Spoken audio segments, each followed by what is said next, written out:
Usually not. Oh, buddy. All right, cool. Hey, everybody. This is Tim Shorts, and that's Paul over there.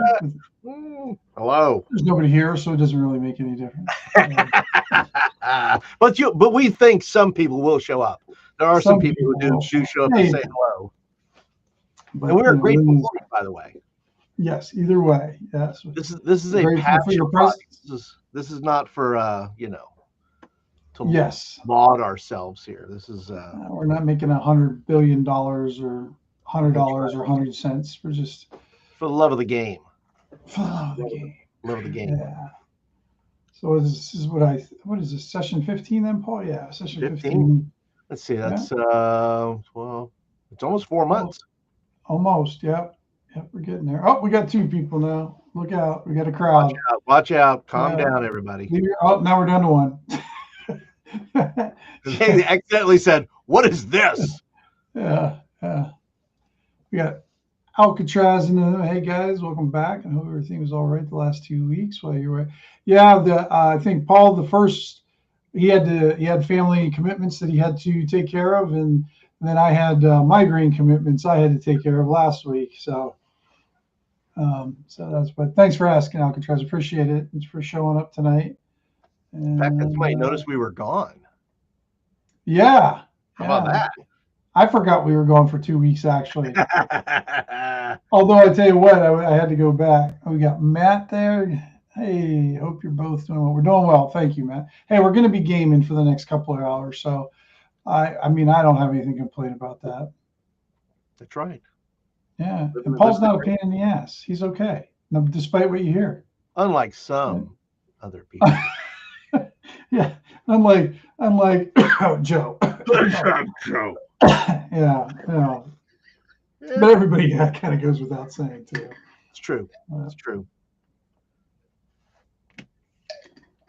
Ivy bought these little weird bottles, and now she puts iced coffee in them. They're pretty nice. Oh well, they're like the Starbucks. The Starbucks ones, yeah. Yeah. Yeah.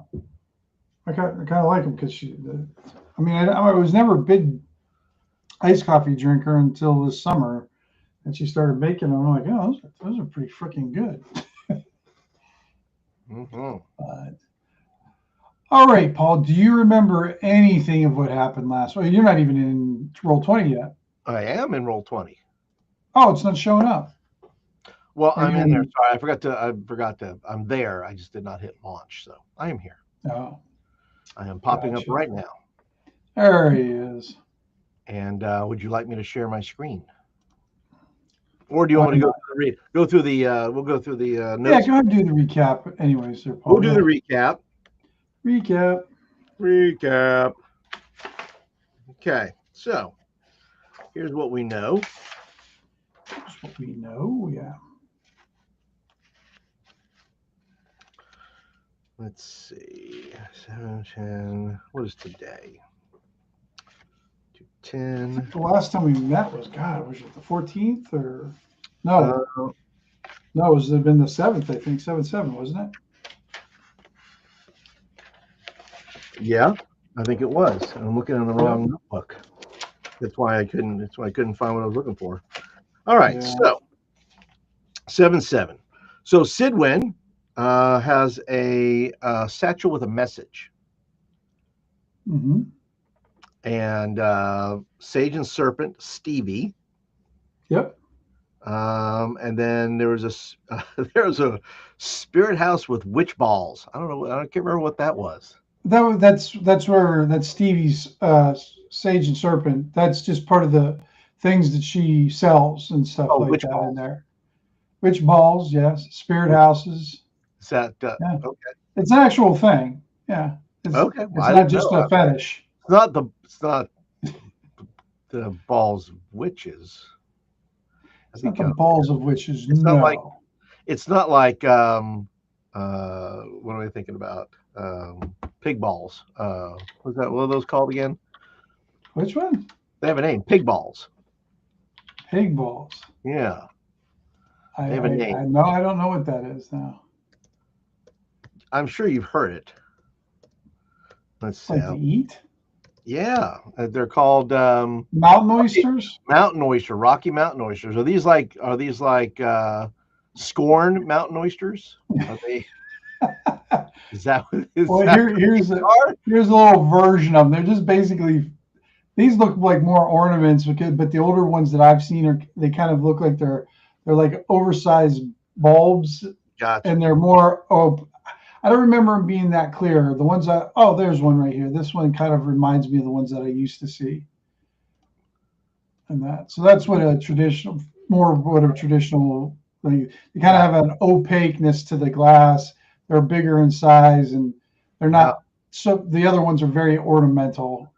Um, Okay. but that one's more of the traditional What do one. they do, or what are they supposed to They do? capture. Here, I'll tell you what. Let me give you the Wikipedia version. Sure. So they're hollow spheres of glass. They're hung on cottage windows in the 17th, 18th centuries to ward off evil spirits, witches, and evil spells and ill fortune. Oh, So basically, it's your, protection from maloiks. okay. You know, somebody giving you the evil eye through the window and stuff like that. I guess. Yeah, one of these.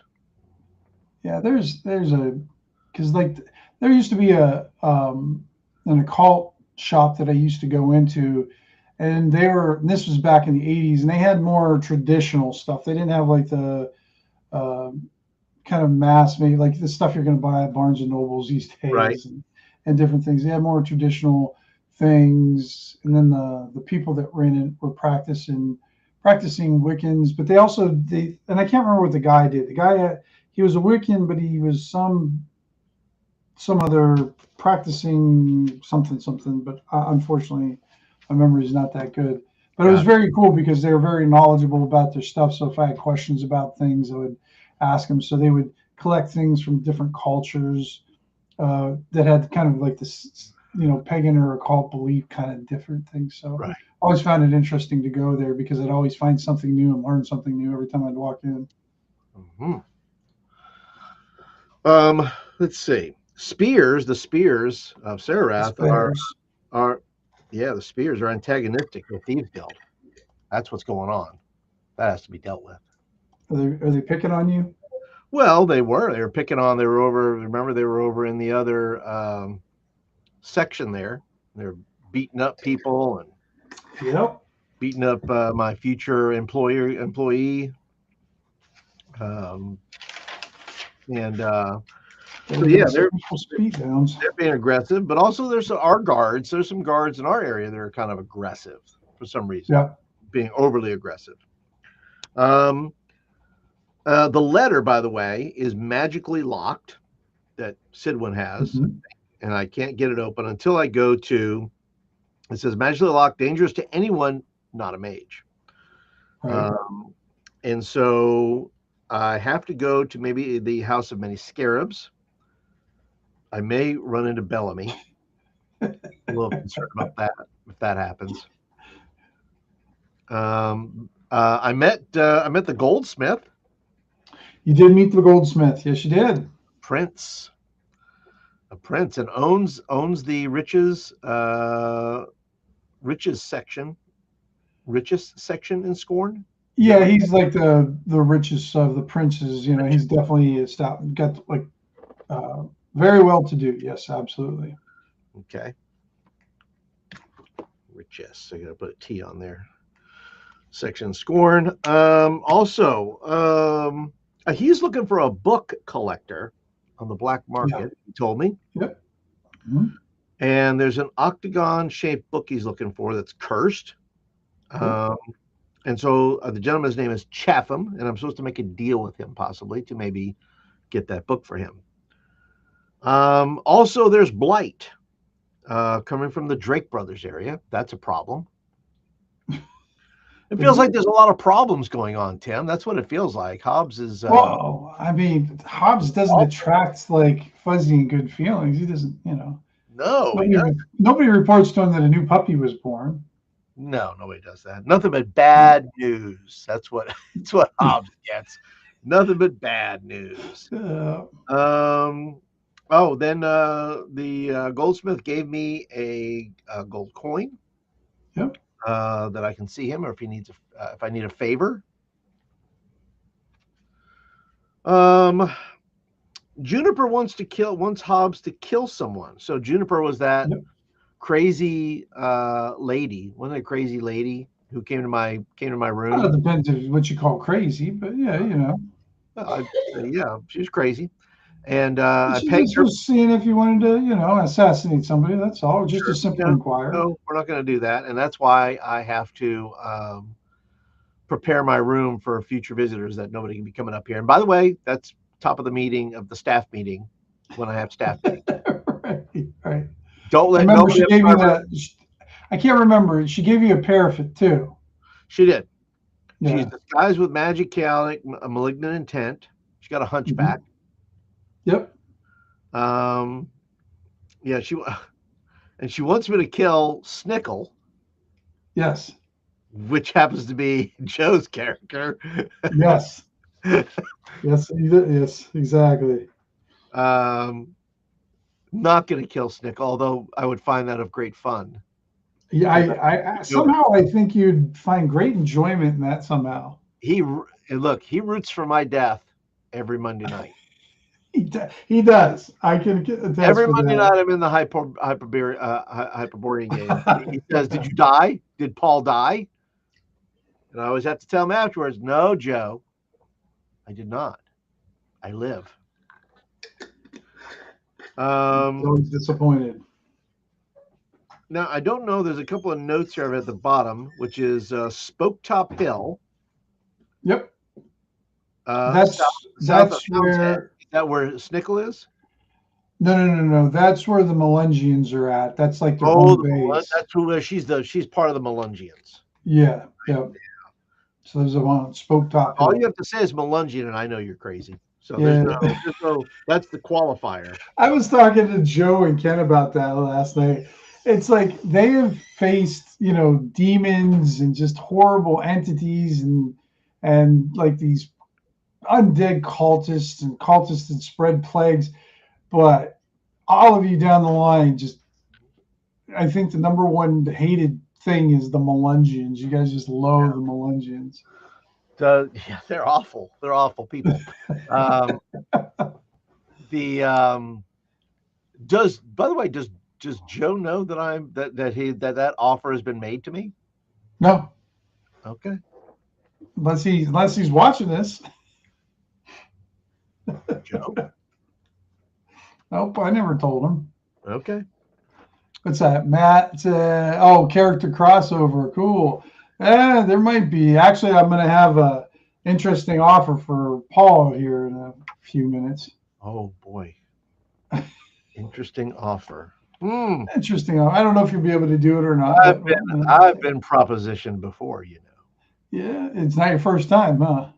Hey, I've been to Mardi Gras. I know. Well, there's no beads involved. I'm just telling you. I've seen some things. I've seen some things, bro. Now, why do I have a note here about Revna? Revna. Shoot, Revna. I gotta look at my note here real quick.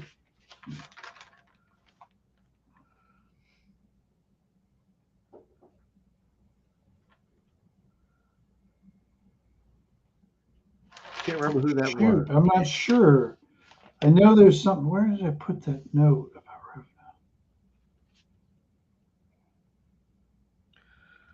I don't know. Revna's missing. He's the smuggler, that's been missing for a little bit. I mean, it seems like he's been missing forever, but really in game time, hasn't been that long yet. Right. Okay. So first thing is I'm going to go. Well, I don't know. You tell me what's happening here because I have plans. I have. Well, you just got woke up. You know, woke up by the weird, creepy lady who wanted you to. She left. Yeah. And so you're basically standing there in your halfling boxers with a paraffin in your hands. Yeah. And what time of night is it? Middle of the night? Yeah, it was the middle of the night. Yep. Okay. Well, I'm going I'm going to go downstairs in my halfling shorts, my boxers. I'm going downstairs and I'm going to look around and see who's there. All right. In the middle of the night, it's pretty empty. There's the only thing you see down there is there's Mitchell's actually sleeping um, in the kitchen on a cot. Okay. He doesn't have a room. He just sleeps down there. All right. Is that because the tavern doesn't have enough rooms, or just where he's always slept? okay. You know, it's warm. I mean, it's warm in there. There's food in there. There's, you know, so he's pretty set, and he seems, you know, he's got his little cot, and he's never complained. Well, that's fine. Let him be then. Is anybody in charge? Like, yeah, they're that. Let me double check his name again. I always forget that it's that half elf that's kind of a sarcastic dude. Shocking, I know. Let me see here. I don't know. We'll just call him Oliver for right now. But Oliver's in one of the rooms upstairs. Oliver. Oh, he's in one of the rooms upstairs. He's not on the floor. What's that? He's not downstairs serving drinks. No, he actually owns the place. I thought Tug owns the place. Tug used to own the place. Oliver bought it from him. He's the new owner. That was a while ago. Okay. Let's see. Mitchell sounds like me, a cook that eats, sleeps, and breathes the kitchen. Yeah, Mitchell's definitely one of those guys. All right. And you said he's a half elf, right? Yeah. Yep. Yeah. Okay. And he's in his room. So there's nobody downstairs that's in charge. So I will have to speak with him when I see him. Okay. And the place is locked up. That's fine. Okay. I don't know what day it was. It could have been like, Friday, and it's going, the 2 a.m. This is the middle of the night and everything like that. So on a weekday, probably people are working. They got to go to work the next day. All right. So I'm going back to bed. And I'm locking the doors. And you're locking the door. And I'm setting a trap. I'm setting a trap. So putting some crossbow bolts, like pointing at the door now. I'm gonna throw some caltrops. Okay. All right. So you throw some pointy things down. Should anybody want to enter my room, they're gonna have to deal with that. Okay. All right. You managed to sweep them up the next day. I will sweep them up the next day. Sweep them up. Okay. I haven't D4. You managed to get through the night without any more interruptions, but your dreams are definitely darker. You keep on hearing the words of what was her name? Juniper. Her voice keeps on entering your dreams, and maybe you're like dreaming of I don't know, sitting in the tavern with people. You hear her in the background talking in the crowd, kind of, and she's talking about you and talking, making the offer again. So it's not real. It's not like obviously interfering, but it's there, and you notice it. Right. Well, my first guess is that that's coming from the parapet thing that she gave me. Okay. That's my first thought, because I remember saying that I got to buy a box that dampens magical powers. Like to put it, if I need a thing to put a thing in, and then that way it kind of dampens that. So that is my first task, is to go buy a magic dampening box. Okay.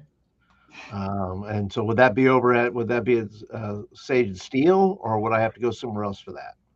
You have no clue. I mean, you'd have to go to some sort of magic shop, but it's never really been it's not a thing that you've ever had to inquire about before. Okay.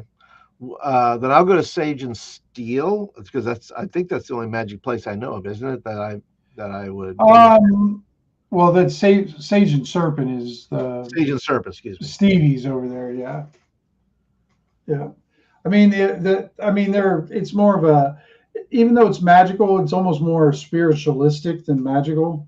Yeah, but she You may know. know. She may know where I need to go. Well, maybe I'll Sure. ask Caleb. Are they all in there? They all come in? Go ahead and give me a quick DC. Why don't you go ahead and share uh Ah, yes. Let me your share whatever it's this. called. And by the way, when I'm watching your solo, your head's always in the way of your dice rolls. Well, when I'm looking at it, I made the circle a little smaller. You can see right over my shoulder that it does pop up. It's there. Okay. It's All there, right. but it's not super. If I make myself any Okay. smaller, it feels a little weird when I'm a little tiny. Your little tiny head. A one, Crush your head. I crush your head. What's that? a one. Oh, you rolled a one? I Well, rolled a yeah, one. but share your screen, dude. Oh, Come on. sorry. I was actually listen. I'm all confused here because last night Mondays are all about rolling real dice. Tuesdays are Oh, about do they roll real dummy dice dice. on your that one? That's cool. That is But correct. the only thing where I love to roll real dice, much prefer to roll real dice. But if everybody can't see you roll the one, it's not as fun. That's true. Let me go ahead and I'll see what I roll this time. I roll a three. There we go. Everybody can see I rolled a You three. roll the three. So of your crew, the only one that's missing of your crew is where did I had a thing here for your crew. Let's see if let me look it up real quick. The new goblin that you acquired. Yeah, What's his name? from the Harrows, from the From the harrowing. harrowing. Yeah. Yeah, that guy. Yep. Got too many notes here again for everything. I got to do better with organizing my notes. His name is Riggs. That's right, Riggs. Yeah, just Riggs isn't there this morning. Okay. Well, I'm not too worried about that. All right. Okay. So Mitchell, I'm sure, is cooking breakfast. Yeah, Mitchell is definitely cooking breakfast. Yeah. All right. Well, I'm going to keep him whenever because he's here a lot. So I'm going to rely on him. Yeah, he's here all the time. He's here all the time. So he'll serve the breakfast and then I need him in the actual meeting. So, Yeah. He's already got everything done. He says, I already got the hash browns already soaked in the water. I drained them of it. I got a little bit, I spiced up some oil with some chives and some sage and everything. It'll taste really good when it comes out.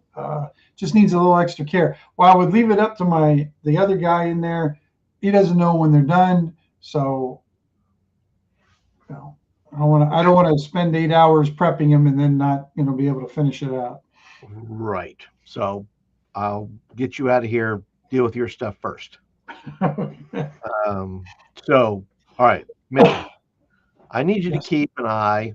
I had a visit, and I'm telling everybody. I said, listen, I had a visit from a stranger last night from outside, from Scorn Hill, I say, and she's not a good person, I say. But my problem is that she just walked right up the stairs right to my door. Now, Sure. I wasn't Oh, afraid of her, but the fact that she could just walk up there, we gotta fix that. That's gonna be a problem because if I gotta be fighting people in the middle. do you have Oliver there then too? The owner? Uh, yeah, I don't know if he's there. I mean, you tell me if Yeah, he's there. he's there. I mean, Oh, Oliver owns the place. You kind of just use it yeah, as a headquarters type yeah. of Well, I thing. don't know when he's there though. I don't know when he's there and He's when he's there all the time. He's just doing different tasks and stuff all like right. that. So then So, I'll bring Oliver in on it too and say, listen, Oliver, if you can help me, I just need some extra. oh, we I don't know. had it locked up last night. Yeah, but I mean, she just walked. I mean, look, everybody knows where I'm at, but the fact that she just walked upstairs and knocked on the door and was just took me a little So, bit by surprise. yeah, no, yeah, because I made sure before I went to bed, I locked up everything. And I mean, the only way she would come down, I mean, the doors were intact and I don't know. Got some sort of magic or something? Yeah, I think she does have a little bit of magic. So, so Well, we're she may have probably going to need some sort of mage then, because I've got mechanical locks, but I don't got anything that'll help with magic's lock. Keeping magic people out. right. Okay. Well, just so you know, her name is Juniper, and she's I describe her. She's a humpback lady. Now, she may not come in like looking like that next time. I'm not entirely sure if she can shape shift or anything like that. But her initial, what she came to me as, was an old lady with a hump on her back. So, if Okay. you know, I would just say this, Oliver, that the residents upstairs, I mean, unless they have some sort of meeting with me already, probably don't let them up there. And that probably goes for anybody that's living up there. That you would call people down versus sending them up. Right. Well, I don't set your meetings at all, anyways, but I wouldn't send anybody up there. Right. Right. So I just want to keep your place safe too, because if something happens, I don't want anything to happen Right. to your place either. You know, No, me neither. so you don't want strange people just wandering around upstairs and killing your killing your paying customers. No, no, no, absolutely not. Um, and then I say, okay, so next thing, Caleb, I need to know. I need a magic dampening box. Something that I can put a magic item in that Hmm. will be, it will not be able to, people will not be able to detect that either the magic cannot come out and nobody can know that magic is in it. They cannot detect the magic that is within the box and the magic cannot escape from the box. So you want to be able to keep it, but just get it out when you need it. Correct. Okay. Hmm. I don't know. I don't know about that. Okay. I don't know of anything. I don't have access to resources Oh. because the people with the resources always chase me away with pitchforks and torches. Oh. Um, Who do you recommend I go see? I mean, I can go see them if you have a lead on something. I mean, really, if anybody would have something like that, is the Guild of Arcane Lore. I don't know what your standing is with that, but they just don't hand out magic items. Standing's pretty good, except for maybe one guy. We'll see. Right. But he says, yeah, I did, but I'll check. you're gonna have to, Okay. because even if they do have it, they just don't hand those kind of things out. I'm going to show him the parapet, though. By the way, I'm going to say, "What do you make of this?" Because if you leave it with me for a little bit, I might be able to kind of tell you what it's able to do. Okay. I say, here's a warning, though. You may or may not hear a voice in your head telling you things. So just be careful. Is it an intelligent thing? Intelligent item? I don't think it is. I think it's cursed. Well, a lot of okay. Is it like demonically possessed, you think? I don't know.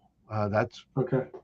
I don't know. So if you're able to figure out anything, Because in that case, if it's got more of the demonically possessed thing, we might need to go more the temple route and look for maybe some sort of holy container for it instead. Yeah. So, okay. All right. Yeah, if you leave it with me, it's going to take a little while, and there's no guarantee I'll be successful at it, but I'll give it a go and see if I can figure out what it does. All right. Good enough. Thank you, sir. Let's see. Do we know anything? And I look at. I'm looking at. I'm looking at Casa and Kabora. Yeah. Any word on Revna? Do we have any leads on that? You see Kabora kind of shuffle in his chair a little bit. He goes, "Well, I'm heading over later this morning to check out um, some of my sources and everything, but I have heard rumors on the street about who may have took them. Hey, Mike, Hobbs visiting his local pawnbroker. No, Hobbs is the local pawnbroker. Yeah, I'm the fence. He's I'm the estimator. the estimator. That's correct. But I'll check into that. But I think there's something happening on that end that I might be able to have some more solid leads in that. We might have to get bloody. Okay. Well, This sounds like one of the brothers must have got a hold of him, or one of his crew did. oh well. There's well, well, I guess I can. I don't know. I don't know how much I should share about what's going on with the brothers. Sure. So I'll talk to you later about it. But I can be back by probably a little bit after lunch. I'll get as much information I can, Yeah. and then report back and let you know what I found out. Yeah. And does anybody know anything why the guards, both our guards, are being so aggressive lately? Anybody have any words on that? It seems like they're just they're guards. That's what they do. Well, it just seems like it's flaring up more than usual. Is anything spooking them? Is there anything that's going on out there that they're makes them nervous? I don't know. I haven't heard anything out there. I mean, if, you and I know about the Spears of Serath kind of sweeping the streets and causing problems and everything. That's right. But I don't know if that's connected to them or. Well, that's what I was going to ask you next. Is what do we know about the Spears of Serath, or what's causing that kerfuffle? She just shakes her head. I don't know. Like we got some contacts in the city guard over there at the one tower, but I haven't heard anything. But I haven't been around. We've been kind of busy lately, so I haven't heard anything lately. Okay. Mike wants to make a deal now, Paul. The shop is now not open right now. Oh, come back later. Man, you would have just ruined Joe's game just saying those words. I know, right? He would have put his head on the desk and wept. Yes, but that's it. No shopping.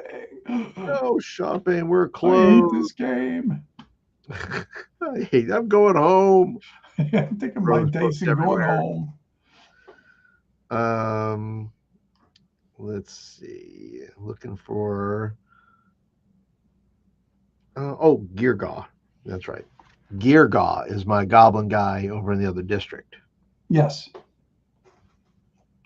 Gonna pay a visit to him. The one that got all beat up by the spears. Yep, he will have more information for me. Okay. All right.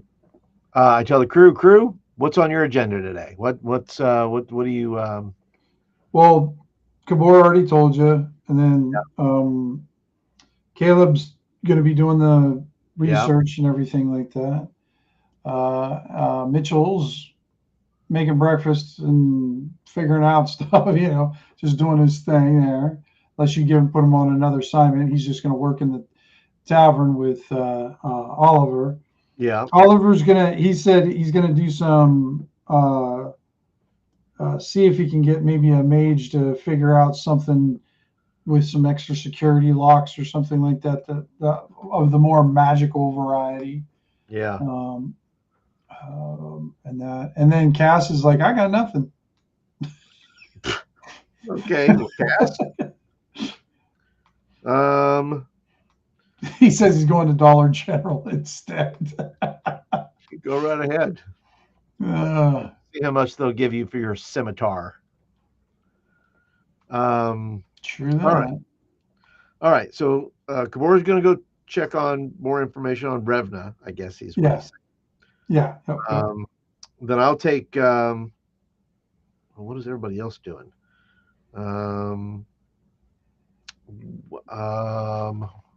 Collection day has already happened, I believe. Well, you have to do some. It hasn't happened yet because you're the one who has to assign somebody to do the collection, didn't you? Yeah, but I thought I did. Charlie. Oh, did you? I don't remember that. Okay, who'd you send to that then? To do the collecting, because I don't remember who you sent. I thought I had. Maybe I forgot.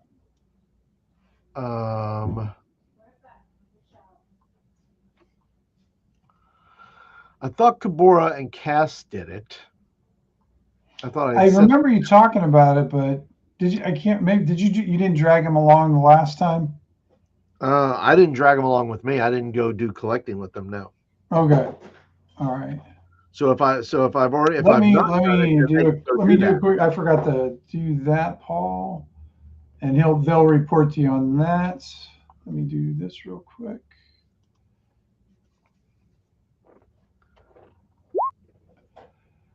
And you see him bring in several kind of heavy bags of silver and copper inside and everything. And Cass like, well, we didn't do too bad this time. We only had one store that didn't have enough money this time.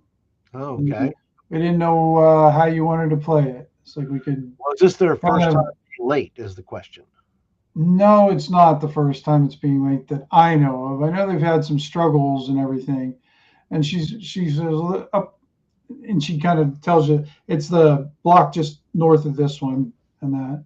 She goes, there's a washerwoman up there that has been having some problems with her business lately, and her husband's been sick and kids have been sick, so she's been putting her extra money in there. And she goes, as much as I don't like excuses, I don't know. I wanted to come check with you of how far you wanted to press with Marion up there. Well, what I'll do is if you'll get a, we'll take some money. Which, by the way, let me see how much money I have.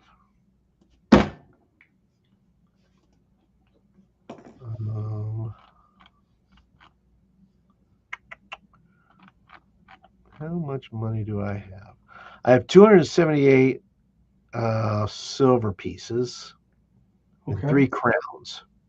All right. So in the Cass and Kabora tell you that there's 476 silver and about 80 copper in the bags. 476 silver.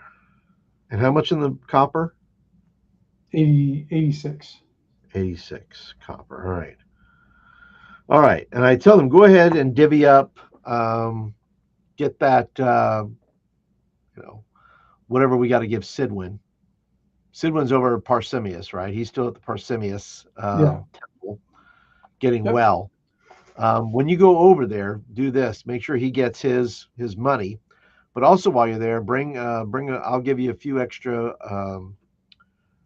silver pieces if you can get one of the priests of Parsemius to go visit the washer lady and see if he can't heal up the family there.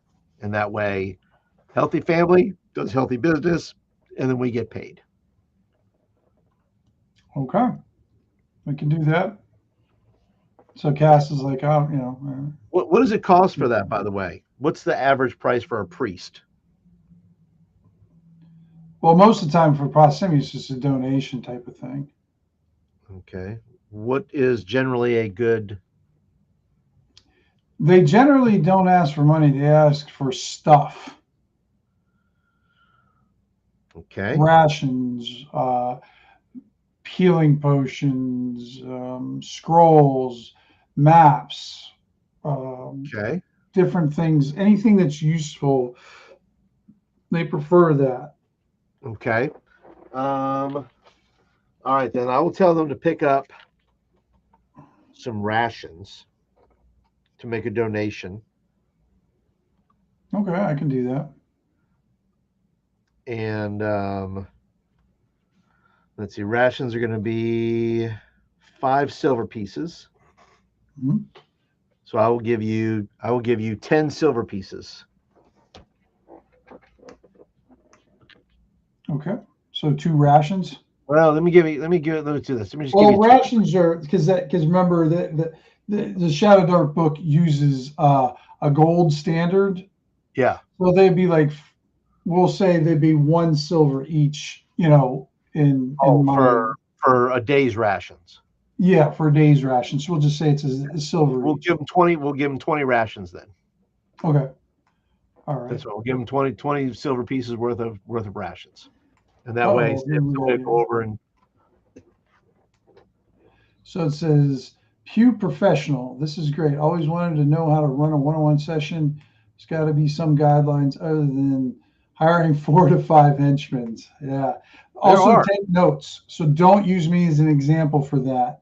I am a poster child for taking better notes. So, yeah. Yeah, like right now, I'm asking what does it cost for a priest? So when you're doing, this kind of stuff, you have some that's one thing I got to do is I got to have like a list of my expenses, right? What are my expenses? My monthly expenses? I have to know what I'm Yeah. paying my crew. What do I Paying the got to pay? people. Snitches. What's coming in? What's going out? I got to know all that stuff. So Got I to got balance these ledgers. I got to balance the ledgers, buddy. That's what I got to do. So I can't estimate that. Yeah. right. Yeah. So yeah. So I am what am I? The benevolent. My reputation is probably that of benevolent thief. or I don't think it's benevolent. I mean, well, it's in my best interest if the Washer family gets well. It is. Yes. So that's my benevolence. Is that they're going to get better. They're going to pay me. That's how they're going to do it. All right. So, that is that. And then I guess Cass is going to go with me. She's gonna. Well, no, she's gonna take care of the Pausanias thing. That's right. She's going to take care of that. Yep. So who does that leave? Who's not doing anything? Just Mitchell is not doing anything, and I think that's the only one because Riggs didn't show up. Riggs didn't show up. Yeah. You have no message from him. Caleb is working on his stuff. Yeah, Caleb's going to look at the identifying the paraft. All right. I say, Mitchell, after breakfast, go ahead and get dressed. I'm going to need you to come with me today. Should I bring my knife? Yes, you should. Oh, okay. Just in case. We're not planning on using it, but this is Scorn. You might need it. Very true. He goes, yes, sir, boss. I will get done with the chores. Yes. Plus, I have to get you some experience points. Hey, you got them leveled, which is no easy feat. That is true. So I'm trying to, you did accomplish leveling with got them first level, which is no small feat, because trying to live 3 levels or 3 sessions at right 0 is very tough. If I can get him, if I get him to 2nd level, I mean, once again, I could make him a dangerous, the most dangerous chef in Scorn. That's what I might plan. There's a title. The most dangerous. Honorific. Chef. That's it. I like it. Most dangerous chef in Scorn, and so yeah, that's my plan. Hey, as a player, it's probably one of my favorite things to do, is like just gather infidels and ne'er-do-wells and the land of misfit toys. The land of misfit toys. I mean, I got kids running around here somewhere. I got kids in the pit. I got kids riding around. That's right. Yeah, you got your 2 kids. I got 2 kids. They were orphaned twice. Correct. That's right. You know what? I saw to it that they got their way before I went my way. Your one boy is working at the Temple of Pausanias. Is he? Yeah. Yeah, I he's thought an he was. apprentice there. I thought he was something else, though. I thought he was a Well, there's a pit. You have the pit fighter. pit fighter. Yeah, I Burns. thought, Burns is the pit fighter. right, but I I thought thought the other one was. I thought he went into and started doing stuff with Pausemius. no, I don't think so. I thought he became Or was he a mage? shaman, like a desert, a seer. Oh, that's right. Yes, yeah, you're right. I forgot about that. Yeah. Yep. Yeah, Guys, this is from a different character of his, so we're kind of, yeah, his characters are intermingling a little bit right now. yeah. He's a Ross Godai. Gotcha. I do Isn't he? remember that No, now. no, he's not a Ross No, I Godai. think he was more of a seer, wasn't he? He is a seer, correct. Yeah. Yeah, he went that route instead. Yep. So wherever he is, they're out there in the universe, in the He's Scorniverse. seeing Booga. Let's see here. All right. So gonna take Mitchell with me, and we're gonna go do some things. All right. You know, some point maybe we'll get to All right, fight. let me pull up the Scorn map. Oh, what did I just do? I don't know. Oh, that was weird. Somehow I just magically made a new folder. I don't know how that happened. Oh, well done. Yeah. All right, so let's put you down. Let's see, where are you at here? You are right there. So where are you going to go then? All right. So first thing, take Mitchell with me, and the first thing we're going to go do is we're going to go visit. I'm going to do the hardest thing first, which is to go to the arcane people. Which ones? The House of Many Scarabs? That's the one outside of Scorn. Yeah. Okay, I don't want to go to that one then. Yeah, that one's outside of Scorn. What's the other one? Tim should trademark Scornverse. There you go. Scorniverse, that's right. Yeah. What's the name of the arcane one in town? The Guild of Arcane Lore. The whole that's the giant guild. Yeah. Yeah. That's the biggest guild that there is. Yeah. That's the little star symbol just below where you're at, Paul. Right. Oh yeah. I'm gonna go there about the box. About the box. What's Caleb's just doing research on the thing. He's not going is he doing the box too or no? Or he can't go there. That's right. He can't even go there, can he? No, yeah, because they'll kick him. He's a wolf's head. No, he's actually he's researching your parapet. That's right. Just kind of see I will go find out about where I can go buy a box. All right. So you're bebopping. Yeah, what's in the box? What's in the box? You're heading out of your territory. You're actually heading towards the Drake territory. Okay. Assuming you're skirting that area. Sure. By the way, where are my little minions outside? You find you see you're going, hey boss, what's up? Okay. Just wondering where these guys were, if they're just kind of hanging around. You got anything for us? We're getting kind of hungry. Okay. Those silvers that you sent us, I mean, it doesn't feed us all, very long. Yeah, I'm sure it doesn't. Let's see. Yeah, I need you to go do some research. I need you to go find me give me some information on why the Spears of Sereth have been rousting people over in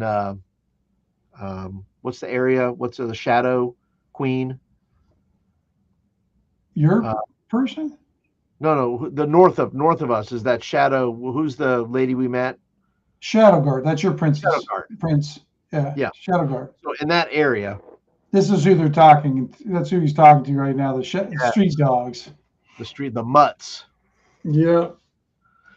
So I'm going to ask them to go just get some word on the street and find out what's going on. Why just hang around and listen, guys. That's your best plan. Just hang around and listen. Hang around the Temple of Sarah.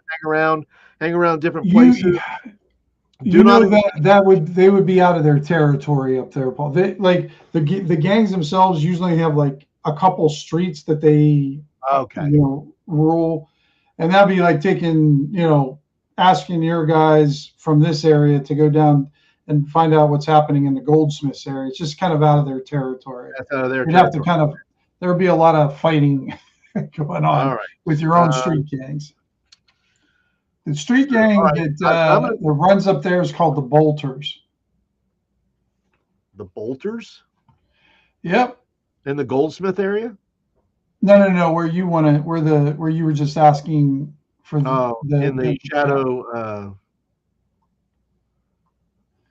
They look like that, Paul. So you got two sisters, and then there's a few goblins, a half orc, and they have a big dog. Okay.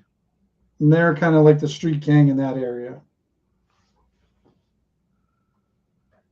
Okay. All right. Then I'm going to tell them. Don't know them very well. Okay. Well, I'm not going to worry about them over there yet. So I'm going to send our guys. Look, go find out why our guards, the guards in our area, are being aggressive. Why they're being overly aggressive. What's going on? What's there? There's something going. There's something wrong. There's something in the air, and I know what it is. I know that Hobbs knows it's about the blight. There's this plague that's going on. I want to see if they can find out more about that and what it is that the guards are actually looking for. If they're looking for anything, or if they're looking for somebody. So, as that pertains to our area, because if I can find what they're looking for, then maybe I'm in like Flynn, as they say, with the guards in my area. Okay, he just stands there looking at you. Okay. Have his hand out. Yeah. Okay. So I give let's see, I give him what I got here. Probably give him how many in their crew? It's like 6. I think there's 6, and all right, so I'm gonna give him 30. I'll give him 30 silver. That's give him 30. Okay. Plus 5 apiece, right? Yep. Okay. He looks mildly like happy, shocked, but then he covers it up with a scowl again. I go, I guess this will be enough. It's like, but I'm sure it is. Try not to be too enthusiastic about it. And he gives everybody the coins and everything. He's like, oh, great, guys, we got a job to do. Don't screw it up this time. This is important stuff. If we don't do this, Scorn could burn down again. Hey, and one other thing. I need you to go visit the washerwoman. And I need you guys to help her get any laundry she needs done. Which washerwoman? The washerwoman down the street here. There's a lot of washerwomen in Scorn. There's probably like one on every block at least. Do I know which washerwoman that Cass is talking about? Vaguely, yeah. You know Marion a little bit, but not too well yet. Yeah. Right. All right. Well, send at least one of your guys over there to help Marion. Do you know Marion? So we're gonna wash clothes? Hey, you got paid. Don't worry about it. Help her out. If she has a load of wash to do, let's help her get it done. Are we supposed to wash clothes, or are we supposed to go talk to the guards? What do you want us to do? Yes. How many people you need to talk to guards? He's very displeased with his you can tell he's very frustrated with your latest assignment. And he goes, all right, guys, I guess we're gonna find out who's the stupid one, and they're gonna have to go do the washing. And he walks by the goblin kid slaps him in the nuts, and he goes down and on his knees and goes, "Yep, you're it." Yeah. Go help the washerwoman. You tell Marion Hobbs sent you. She'll know. Yeah. We'll take care of the washerwoman. Thank you. Thank you. All right. You see him kind of scurry off to do his duty. So as he's going away, Paul, yes, you hear a small group of horsemen coming down this main way. They're not riding hard. You just hear them kind of clomping through, and that's it's not uncommon through here. It just doesn't happen a lot, too much. But you see Lord Dithridge's herald come through first. You see Lord Dithridge next. His armor is like torn to shit,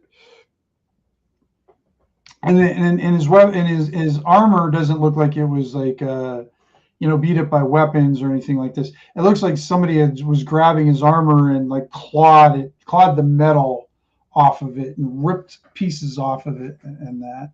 He still looks somewhat decent, but definitely bloodied and scarred and everything. And then he's got, remember how he had those series of guys with him too the last time you saw him? Yep.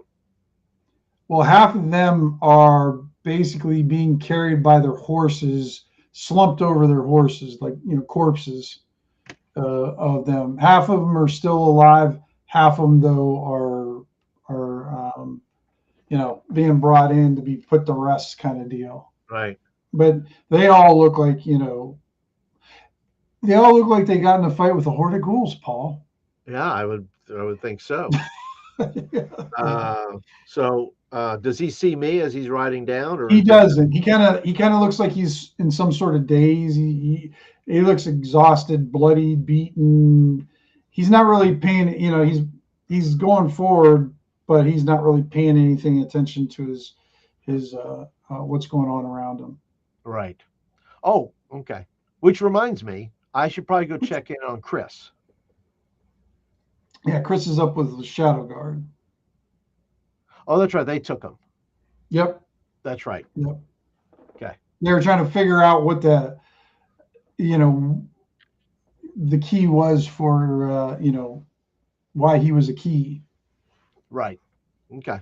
I forgot because even when you brought him to Shadowdark wasn't even expecting that either. Yeah. All right.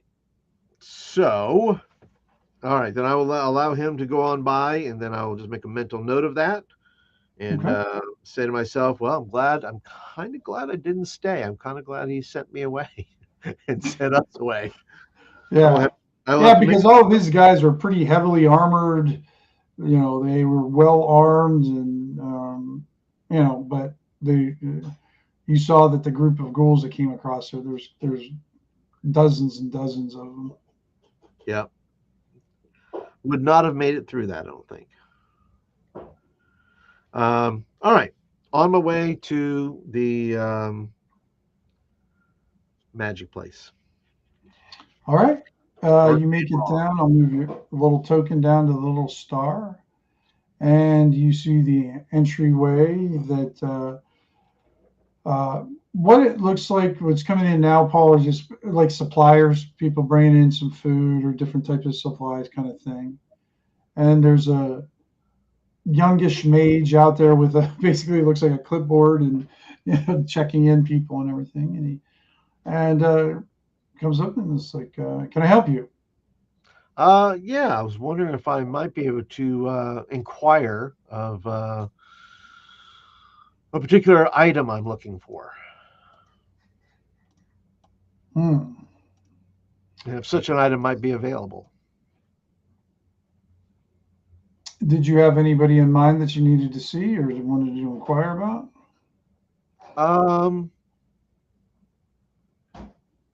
You tell me the one person that in the mage guilds, you don't know him well, but you've had very brief dealings with him, mainly through your family. His name's Master Crassius, and he's one of the head mages in the guild. He's an older guy with a sarcastic, snarky kind of sense of humor. Um, doesn't take himself too seriously compared to some of the other masters in there, and he has these geometric scarring on his skin. Mm-hmm. Okay. Well, yeah. Now that that comes to mind, yeah, I like that. Is Master Crassius in? Yes, he's probably in. Can I ask who is asking for him? Yes. Please tell him that Hobbs is here. Hobbs, just Hobbs? Just Hobbs.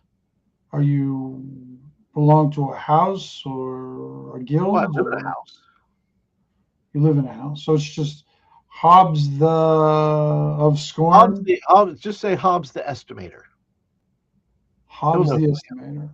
Okay, all right. I've And done some he estimating for kind him of, before. what's that? I said I've done some estimating for him before. I see. All right. So he looks at the suppliers that are coming in, and he looks at you, and he sees there's a small line forming and everything, and he looks at you, and he looks at the suppliers and goes, "Please give me one moment." And he goes through his door, shuts it, and he walks. Small amount of time goes by. He comes back out. He goes, "Crassius will be out soon to see you." Okay. So if you wouldn't mind standing, if he kind of shows you a different area to wait at, as I have to get back to my supply. The line is built up now, and he's behind it and is working. He's not very happy about it. He's just like, so while you're standing outside, you you hear from behind the wall. It's like, hello, hello. Yes. Oh, are you Hobbs? And you see this guy kind of just walk through the wall. Oh, Master Crassius. He turns around, he looks behind him. I guess that makes that me. Clearly. So, Hobbs the Estimator. I remember Hobbs the Estimator. Halfling, you have a father who works into some merchant. Don't you have a couple older brothers too, I believe? I do. Yeah, yeah. So, what can I do for you and your endeavors? Well, I'm looking for to see whether or not this item exists or not, and I'm looking for a box. A Looking for a box. box that will dampen magic. Should I put an item in it, it will dampen the object to where it cannot be detected, nor can the magic emanate from the box. Well, those are two very different things there, Mr. Hobbs. Uh, which is more important? That the magic not emanate from the box. The magic did not emanate from the box. Okay. So you want sort of some containment of Yes. it. Is it important? Now, Hobbs, why don't you come with me? And he walks right through the wall.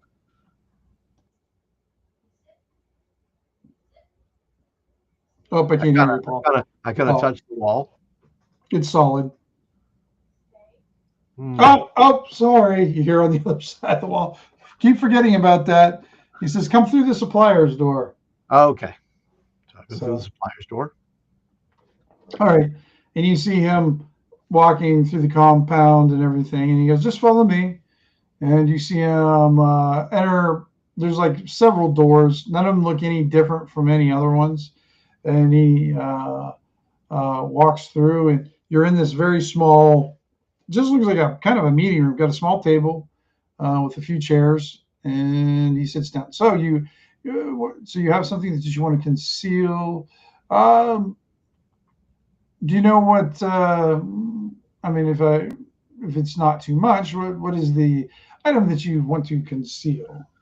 Well, there was an item that was given to me called it was a parapat, and I'm afraid that it had concern it has some sort of bad juju on it, possibly a curse or uh, some kind of influencer type of magic on it that I Uh, don't want it to get out. so you deal with hags on a regular basis? No, I don't deal with hags on a regular basis. I just happened to see one, and one came to visit me. Decided they wanted to Huh. give me this item, but well, I wasn't um,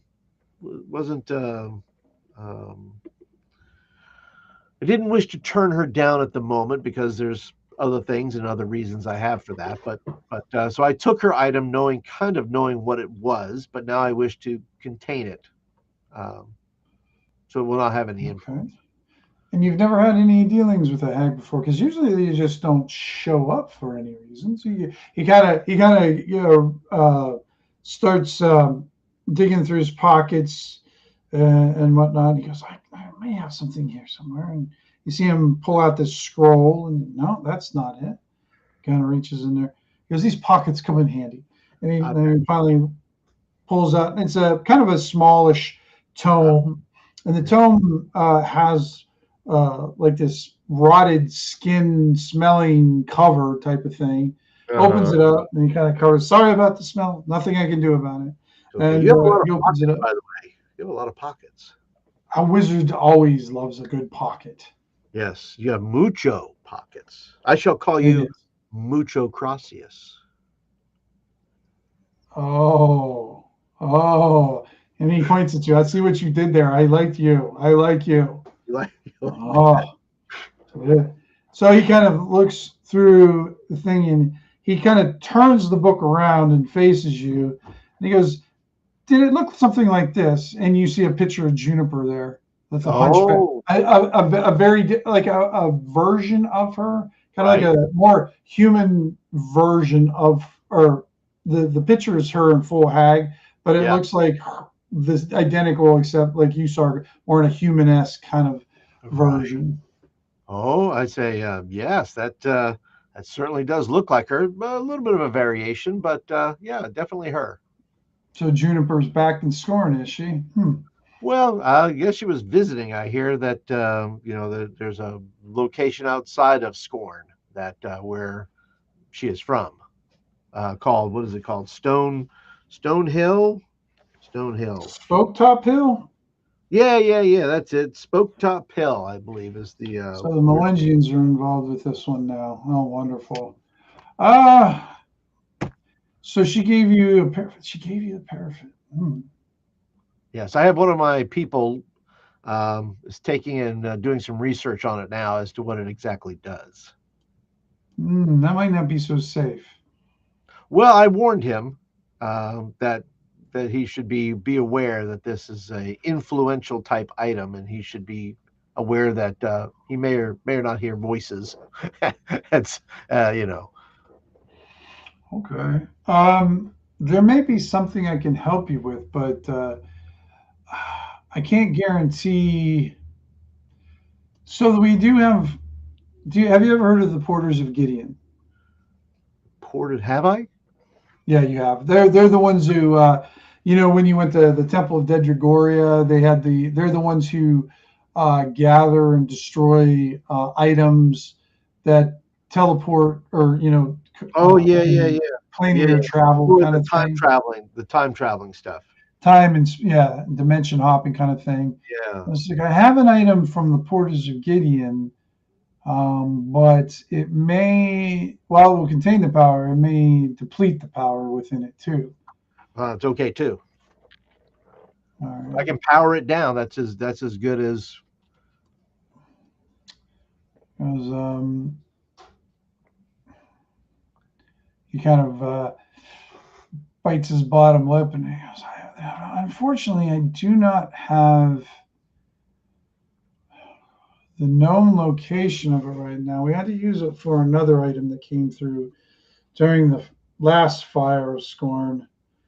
We're going to have to start putting numbers at the end of these fires. There's too many. We can't just keep calling them the Great Fire. There's been like, 8 of these Great Fires. We should give them each a name, like a real They name. do. They keep calling them the Great Fire every time they have one. They call it the Great Fire. No, call this one Dragon's Fire, and you can call that one, Campfire, and you can call the other one, you can call that, something else. Yep, I would love it, but everybody just goes for the Great Fire. I don't know. That's true. I'll tell you, if you can, what can you have your servant bring that by sometime today? I can. Okay. All right. The important thing is don't let him touch it directly.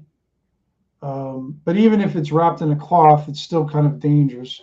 Sure. So if you put it in a sack, or just try to keep it away from him as much as they possibly can. And the other thing is, it will attract misfortune. It will attract it's almost like a light for Moz.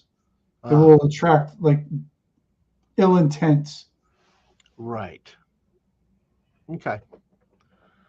Well, I'll definitely have him bring it by. Okay. And then I can take care of him from there, and I'll put it in the container that I have to find. Yeah. Now, and the other thing, Hobbs, I don't know you that well and everything, but may I ask you a direct question? You may, if you don't mind a direct answer. I prefer that. What is your rank within the Silent Knives? I've heard you, I don't know you well, but I've heard rumblings, and before I came out, I thought I'd do a quick check, and apparently, from my information that I have through my guild and everything, you're harboring a Kabora, who's a known wolf's head for the Mage Guild. Harboring? No. Hiring? Yes. Hiring. Okay. If that's the verbiage you would like to use, hiring that. Now, don't get me wrong, Hobbs. I have no problem with Kabora. I'm one who likes to have. You mean Caleb? I'm a mage. Mages should be kind of independent, but because of Scorn and because of basically suspicions about spellcasters in general, you kind of have to put a restraint on things.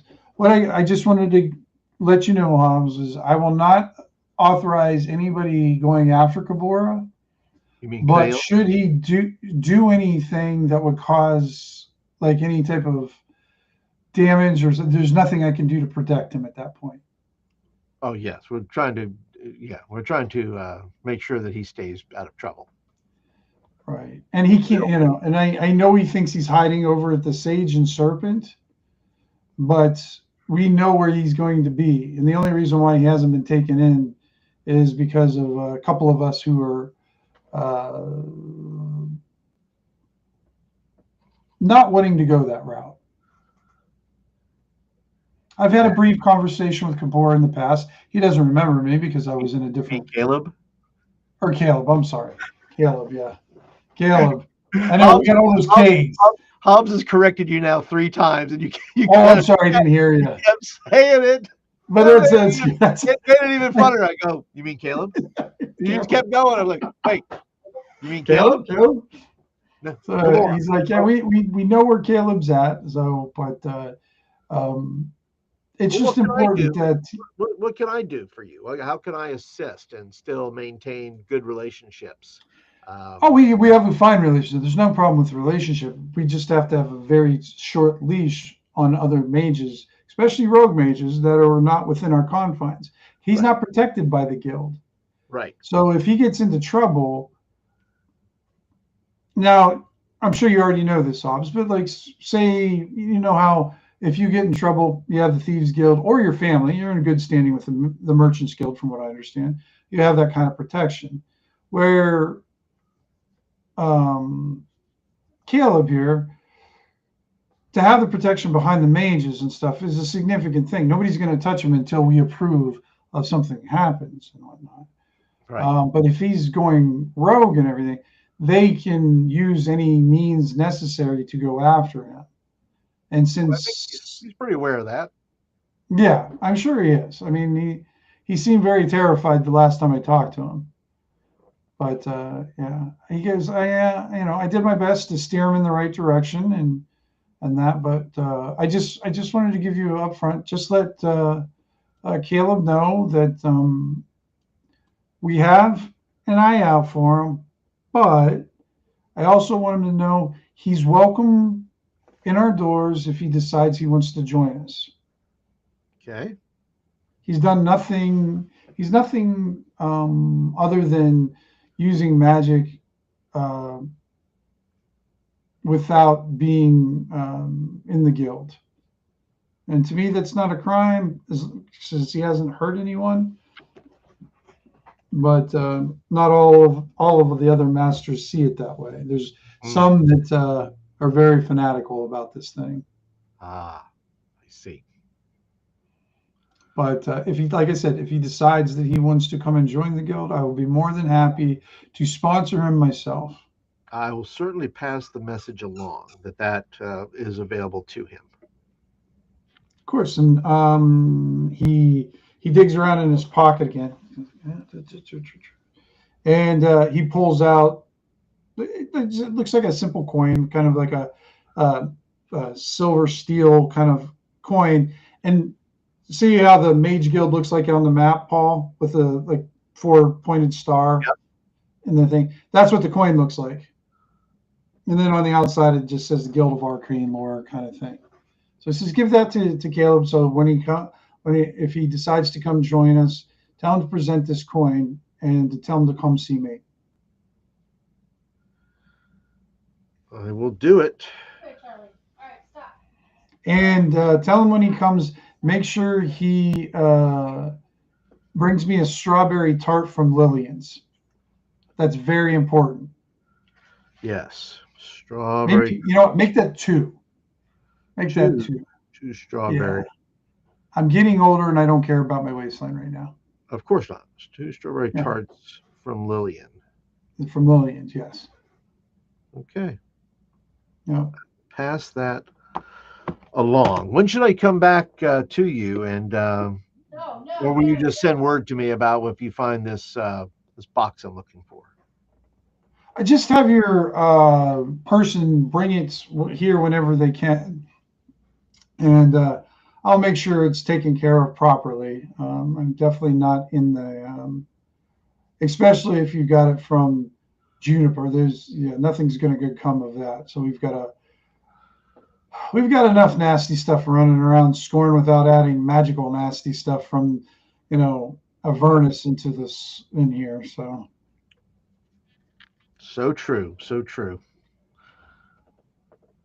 What's is Mitchell in there with me, by the way? Because I did take Mitchell with me. So, yeah, okay. Mitchell's there. Mitchell's just kind of looking around the place. He seems kind of intimidated, but yeah, you can tell that he's actually enjoying Crassius's company. Okay. And seems to relax now. I tell Mitchell, I said, Mitchell, how are you at strawberry tarts? He goes, I'll make you the best strawberry tarts, and he goes, I can make like a dozen in a batch. I will make you strawberry tarts. Okay. Well, and Crassius looks at him, and he goes, really? And then he goes, you make them better than Lillian? He goes, and Mitchell goes, well, I don't know who Lillian is. I'm sure she's a fine tart maker, but until you've tasted mine, I guess we won't know. And Crassius he crosses his arms, and he's looking more serious than he has, and he goes, you may have become my favorite person today. And Mitchell goes, not the first time I heard that.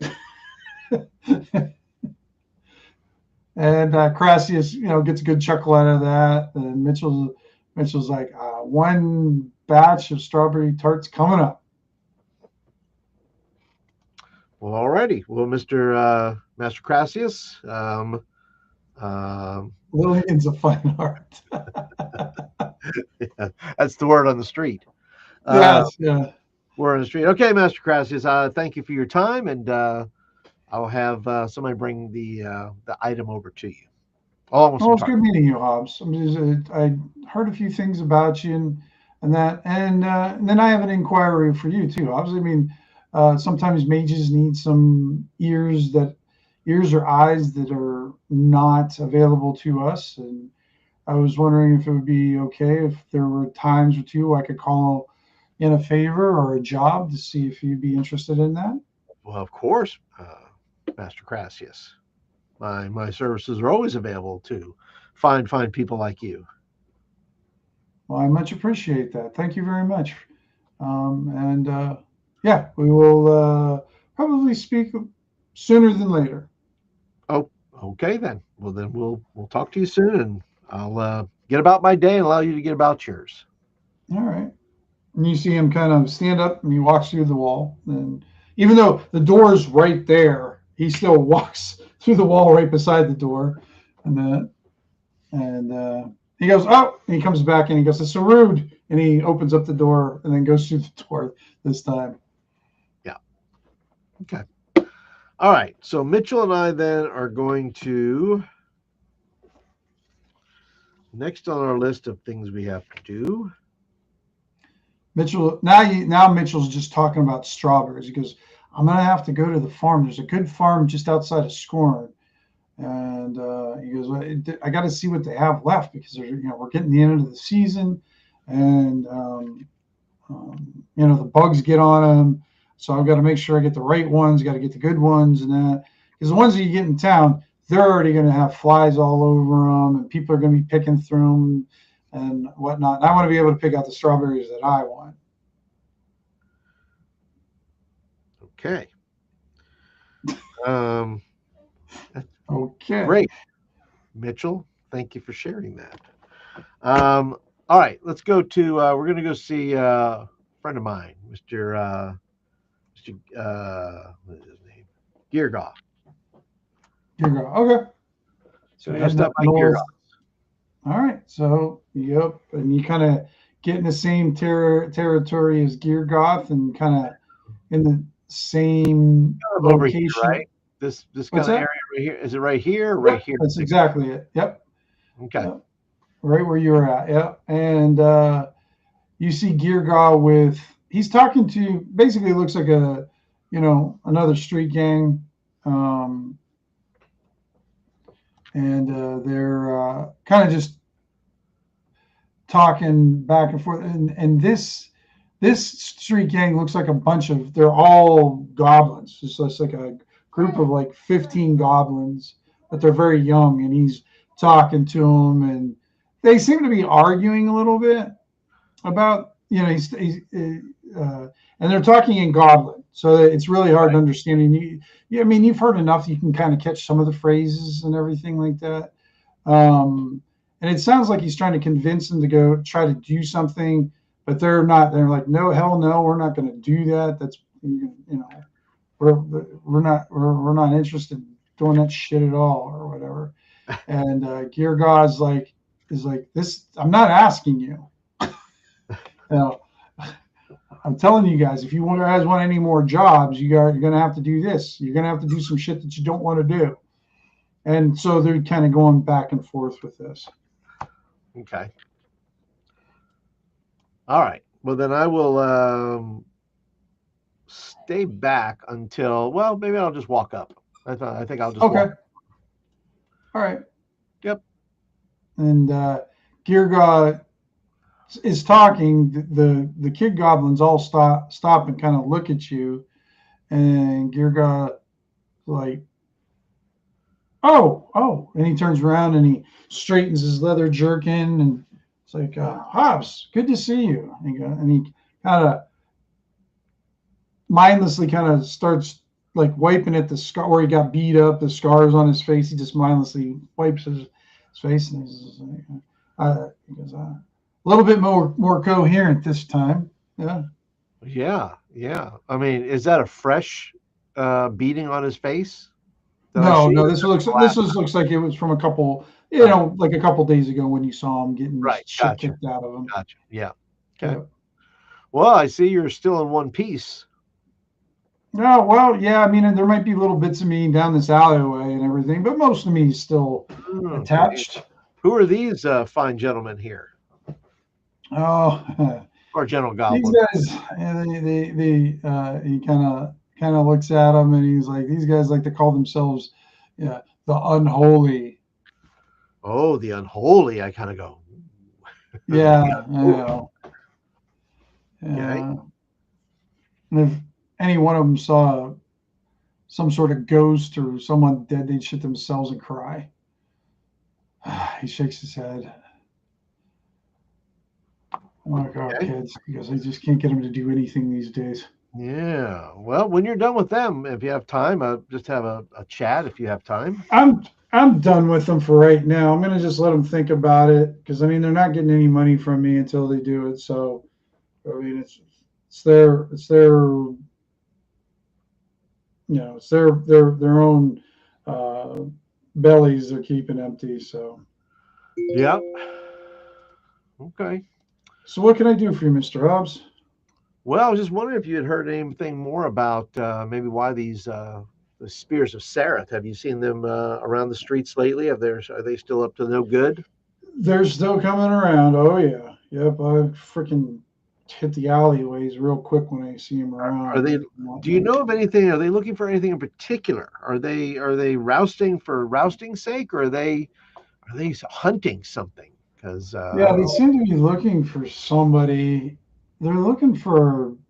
It sounds like they were looking for, and I don't know if I heard it right, but like they're looking for a gnome. I haven't seen a gnome around here in a long time. Looking for a gnome. Yeah, Does gnome have a name? not that I didn't hear a name. I just heard them kept on saying, the fucking gnome, filthy gnome, other adjectives, and gnome. Do I know whether or not Snickle's a gnome or not, or do I just know the name? You just know the name. You've had any I would really. not You know. know Okay. what? Roll. I'll tell you what. Roll me an intelligence roll there. Yeah, yeah. Uh, Okay. yeah. You need to beat a. It's actually going to be pretty easy. Just you got to beat a 9. Okay. And I don't remember if Juniper said anything. Whether I she had don't think mentioned she just said that he was. Snickle. I don't think she said anything about his All right. makeup. Okay. You beat a 9. All Oh, right. sorry. I'm on advantage. Hold on. Let me do normal. Both of them beat it, so it doesn't make any Doesn't difference. matter. Okay. Yeah. Yeah, you actually remember after the last great fire that came in there, one of the main things, especially right after the great fire, people or not people, posters were posted all over the place with Snickle on it and a reward, a pretty substantial reward. And he was definitely a gnome in the picture. Okay. All right. So you kind of remember that. I said apparently they're looking for some gnome. He goes, I don't think I heard a name at all Okay. except his racial makeup. Okay. Well, that's fine. And I haven't seen a gnome. I heard people talking about a gnome, but I didn't see him. Okay. All right. Well, and I also came here to, you don't have to come to my side of town, but if you'd like to join our crew, I could use you in various, you know, uh, you know, kind of freestyle type of ways. Freelancing. So if you're interested in that, Well, if I don't mind asking a favor too, Hobbs, like our discussion from last time and everything, if I do, I'd like you to consider hiring me on more on a permanent basis.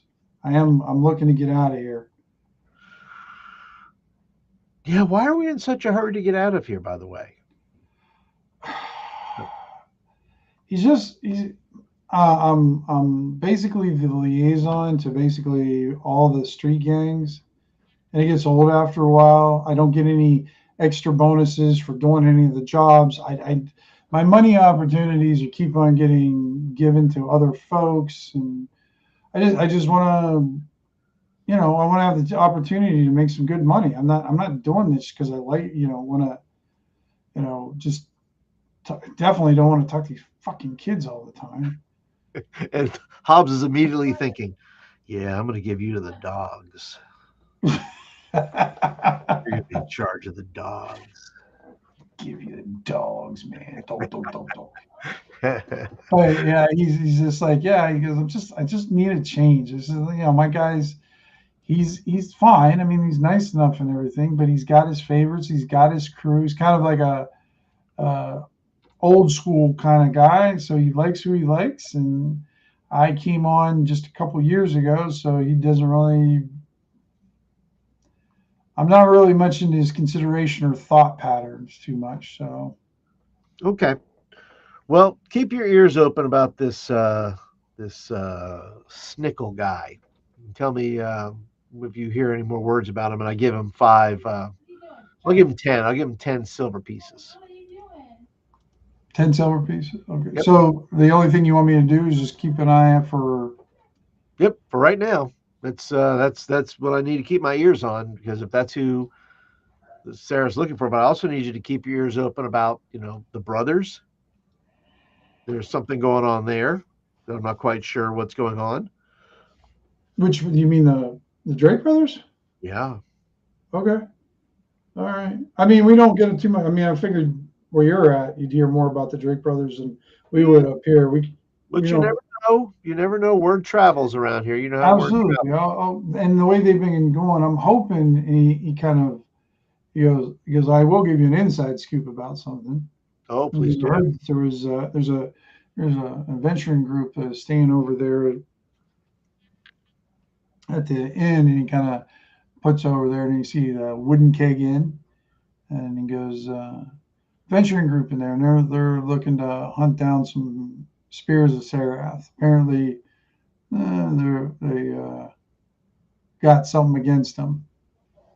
I don't know what it is, but I don't care either. I hope they capture a few little bastards. Okay. All right. Okay. All right. Well, keep your ears open about all those things, and then I will hopefully get back to you sooner rather than later. Yeah, I hope you do there, Hobbs. I mean, I could definitely use a change of scenery from here. He turns back and looks at the unholy and shakes his head. He looks at what? He looks at the kids. Oh. And he has to, he knows he's got to go back there and deal with them. And he's just shaking his head. Is there anything I can help you with these youngsters? No, they're fine. I mean, they'll eventually do it because, I mean, they're an all-Goblin street gang, and they're not really well liked anywhere else. So they either got to work with us, work with me, or they're gonna end up back on the street in separate gangs again. Well, I find too that money talks, and so I'm going to give him an extra 10 silver to maybe sweeten the pot with his goblin group. All right. Who knows? That might work. Yeah, they're probably. Thank you. See, Hobbs, you understand how business is done. That I do. So he kind of heads over to the kids and he starts negotiating with them. And he goes, before you open your mouth and say another stupid thing, he goes, I'll put in 10 more silver pieces to do this. Last time I'm going to offer it, if you guys don't take this, I'm going to pull my money. I'm going to go down to the next gang. Go ahead and give me a 2d6 roll, Paul. Let's see how they do with that. Okay. 2d6. Yeah. They're still arguing with them. It doesn't seem as because you got a plus 1 on the roll because of the extra money and everything, but they're still like, and I was like, we're not going to do this. Well, We're yeah, not. I'm dealing with my own hassles in my head. I'm dealing with my own hassles, with my own dogs in my yard. Right. You got your own crew to, that annoys you. Grumbling. So I just kind of walk away and just kind of wave as I walk off. As I go, have fun with that. All right. See ya. All right. My monkey, not my circus. That's right. Deal with your own stuff. Wow, we're up to 9, Paul. Oh, okay. Let's see. What else is on my? Oh, and Caleb already tried to look at that. Caleb already looked at that at the message, right? That Sidwin gave me. Well, you gave him that night. I mean, he hasn't had a chance because now he's looking at the paraff now instead. Yeah, but he's had the other thing for a while. I thought he was going to give you. Does he have any answers for that? Didn't you just get that? You just got that in last session, didn't you? I thought it was the last session. Are we not playing 1-to-1 time? He's had the thing 2 weeks. What is that? What is it called? Bernstein or is that the Jewish version? Yeah. Are we not doing Bronstein? Or 2 weeks real Bronstein, that's what it is. Yeah, Bronstein. Yeah, no, okay. Yeah. Game time. No, so I mean he's got it there, but yeah, he's got a lot on his plate. So all right, well he's got to hurry this stuff up. He can't be slacking. I don't know what he's doing. Demands of the poor guy. Yeah. I gotta know things. Information is power, man. I gotta know. All right. I don't think I have anything else on my agenda. Okay. I think I've met everybody I'm supposed to meet. There's the book collector on the book black market, but I'm not dealing with him today. So I'm not touching that one. So I'll wait until everybody kind of comes back. If everybody comes back to the tavern, I'll kind of get a report from everybody as to what is going on. Okay. So I don't know what else I could do other than. Give me 1 second, Paul. I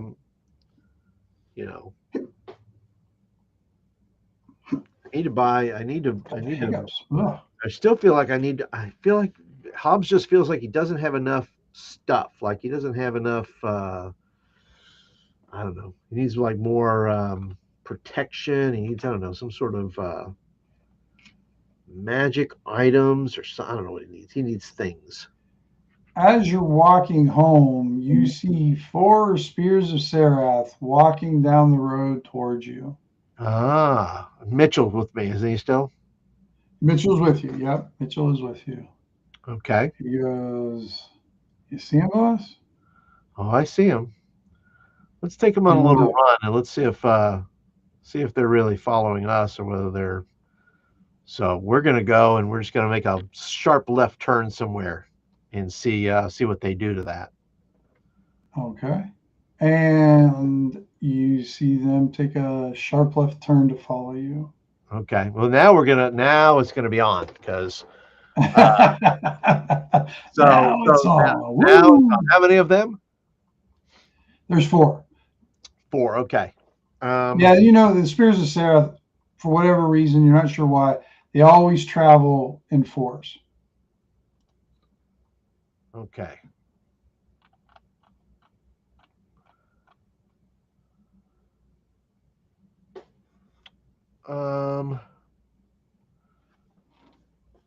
All right. So I'm gonna see if we can't I'm gonna see if I can't either lose them or get behind them. What do you want to try? Well, let me there's 4 of them and only 2 of us. The question is what I'll tell you, Paul, is you guys can lose them pretty quickly. That's not going to be an issue. Right. Because you know these streets pretty well. Yeah. You know the territory. You basically would get a kind of a getaway factor of like a difficulty level of 9, but you would get advantage on that. Right. If you want to try to get behind them, then I would just basically boost up the difficulty level up to 12.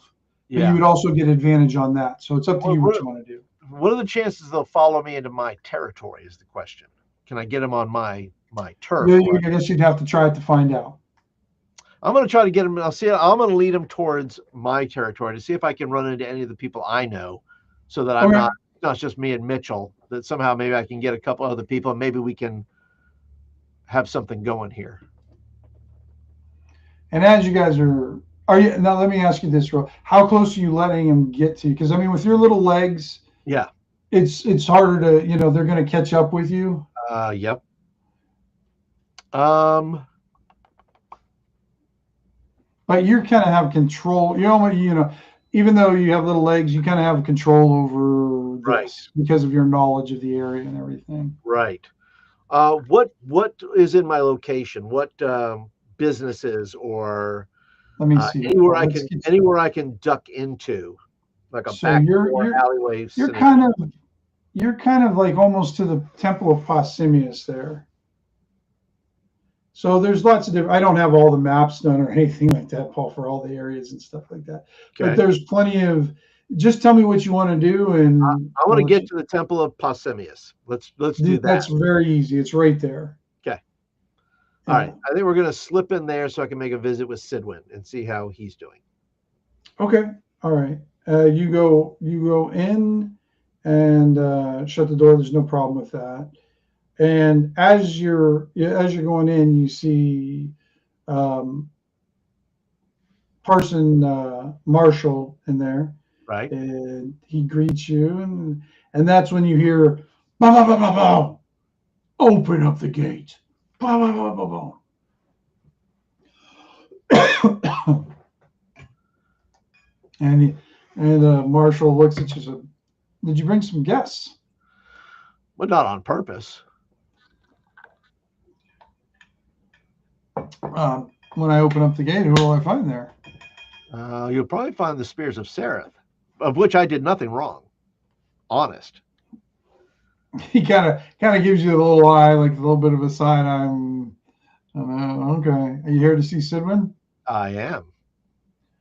All right. I'll see what I can do with the guys at the gate. He goes, sometimes we have, they always pound on you, like they think they can just charge in all the time. He kind of looks at you and he goes, I might do something naughty this time. Oh, would you please? I'm feeling it today because I'm feeling I didn't sleep well last night, and I think I'm kind of in a poor mood and looking to take it out on someone. So why not them? Nobody better than the Spears of Sereth, I say.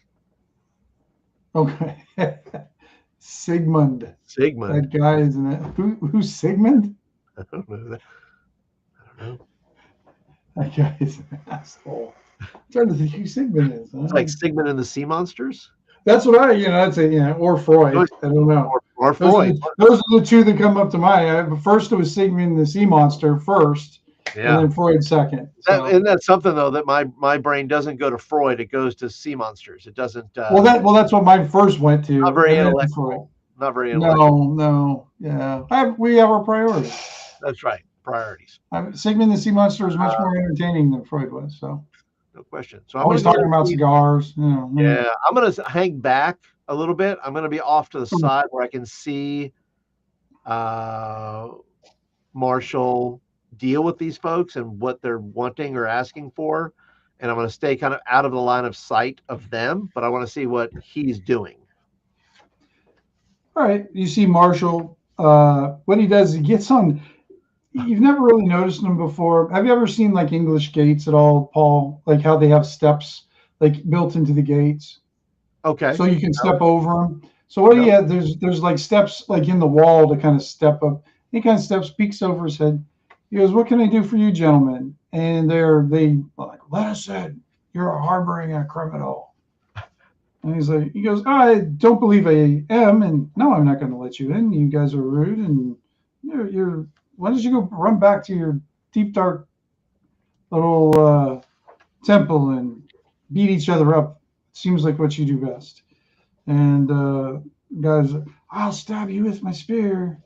And so you're threatening a parson, a Pausanias, and with death, are you? And and you see a spear kind of poke up above the wall as he, avoids it easily and everything. He's like, okay, I think I'm done with this. He goes, here, guys, here's a little pouch of coins. I want you to take these and go someplace else. And you see him pull out this little pouch like this, Paul, and he throws it at him, and you see this cloud of dust and smoke kind of explode in the area, and you hear on the other side just choking and coughing and just, yeah. He's like, and I'll bet you wish you would have went away now, huh? And Marshall comes down, and he opens up the gate, and you see 4 spears of Seraph on their hands and knees, vomiting and choking. It's almost like they got maced, Right. just from this and everything. Oh, I thought he was here to see Sigmund. Oh, Sidwin. And the Sidwin. Sidwin, come on, Chubby. Let's go, Sidwin. So, okay. Completely different. All right. All right. So what does he do then after that while they're Hey, Robert. Thanks for joining us. Hey, Robert. While they're on their knees, choking and whatnot. Well, I'm sorry. Say that again, Paul. Is Marshall going out there, or is he just like, here, you have this, and now you're? You mean Marshall for you? He's just opening it up, and he's like, if you do anything, just do it outside the wall. Oh, I'm going to come up behind Marshall. So now that I've seen what he's done, and I'm going to say, hey, I'm going to need a few of those. Can you make me a few of those?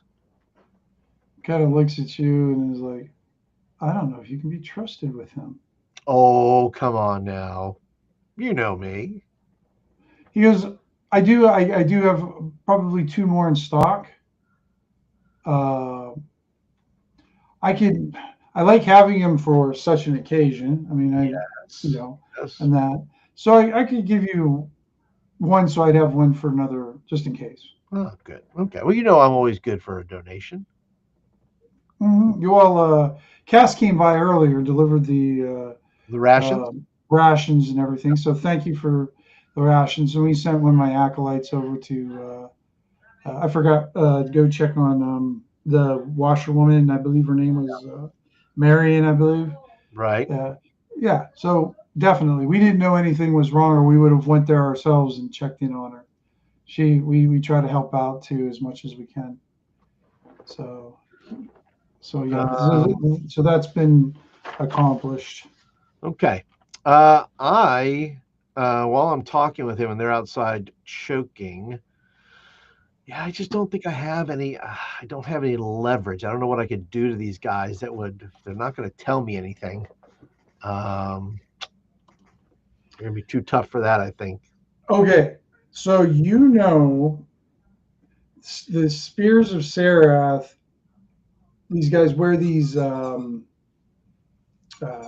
guess a medallion would be what would it be called? Almost like like a what do you St. Christopher medals? Like the old Catholic medals kind of deal. Yep.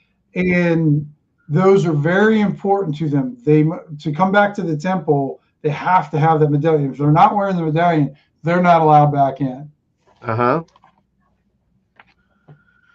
Well, then I think I'm going to go collect some medals. All right. So you're going over there. So they're kind of basically just hung on like a leather thong kind of thing around their neck. Yep. And the medallions are no bigger than a coin and whatnot. I'm just going to snatch them right off their neck. All right. While they're choking, I'm just going to walk up and give me a dexterity roll with advantage, and you see Mitchell's coming over with you, and he's got his knife out. He's like going to. Mitchell, stay on guard here. Oh, you want me to stay on guard? Well, stand on guard while stay on guard over me while I'm taking these guys' things. Okay. Why don't you do this paper? Go over there and grab that guy's one over there. Oh, and well, he walks over. Maybe I don't want him doing it. because I Who? don't know, Mitchell, Mitchell? because maybe I need to do it because I can do it with advantage. I don't think he can. So Sure. I will roll with advantage. I said, no, just watch over me, buddy. Watch Yep, you over get me. advantage with this. Well, he would get advantage too, just because of the state that they're in. Oh, a So 7. when you go, yeah, weirdly enough, yeah, you go to grab it. They're coughing and jerking around so much that you end up getting the clip, and he's trying to the guy you're grabbing. He's seems just enraged, but he can't do too much with it, and he Yep. grabs your hand as you're trying to do it. Let me do a quick roll for him though, Paul. Okay. But his eyes are bloodshot. There's snot coming out, drool coming out. They're pretty much every hole he has, there's something coming out. But you can take my word for it or check. I will take your word for it. All right. He doesn't grab you. So he tries to grab you, but he misses. But just his attempt to grab you kind of knocks your hand off course enough to do it. But he's trying to bring his spear, well, not a spear. He pulls out a dagger, and it looks like he's going to try to stab you. Oh, boy. Now it's on. Now he's drawn weapon. Oh, Robert brought up Slee Stack. Wait. Yeah. At least it's not a Slee Stack. Those. Okay. So, okay. This is, I don't want to have to kill these guys in front of the. You don't want to commit murder at the gates the Temple of Parsenius. No, that'd be awful. That'd be a terrible thing. So well, it looks like he doesn't have any qualms about it. He doesn't, but I'm going to do my best to. You can choose to do some sort of subdual damage if you want to. That's why I would like to do that. Can I give him, since he's on his knees, can I give him a good knee to the face? You bet you can. I'll give him a good knee to the face. I mean, remember, you're a little halfling, so it's a little knee to the face. But yeah. Well, it is a little knee to the face. A little knee. But it's fine. All right. So let's see. Yeah, if an 8-year-old kid knees you in the face, it still hurts like hell. It still hurts. Yeah. All right, so, go ahead there, Paul. Okay. Well, so I didn't do it. I got to do normal. I was still on advantage. No, you would get advantage with this because he's completely. Oh, okay. 11. I'm just trying to figure out what. Let me see what his.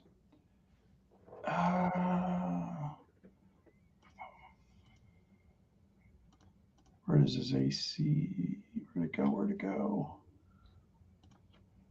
I'm trying these new kind of. What do you call it?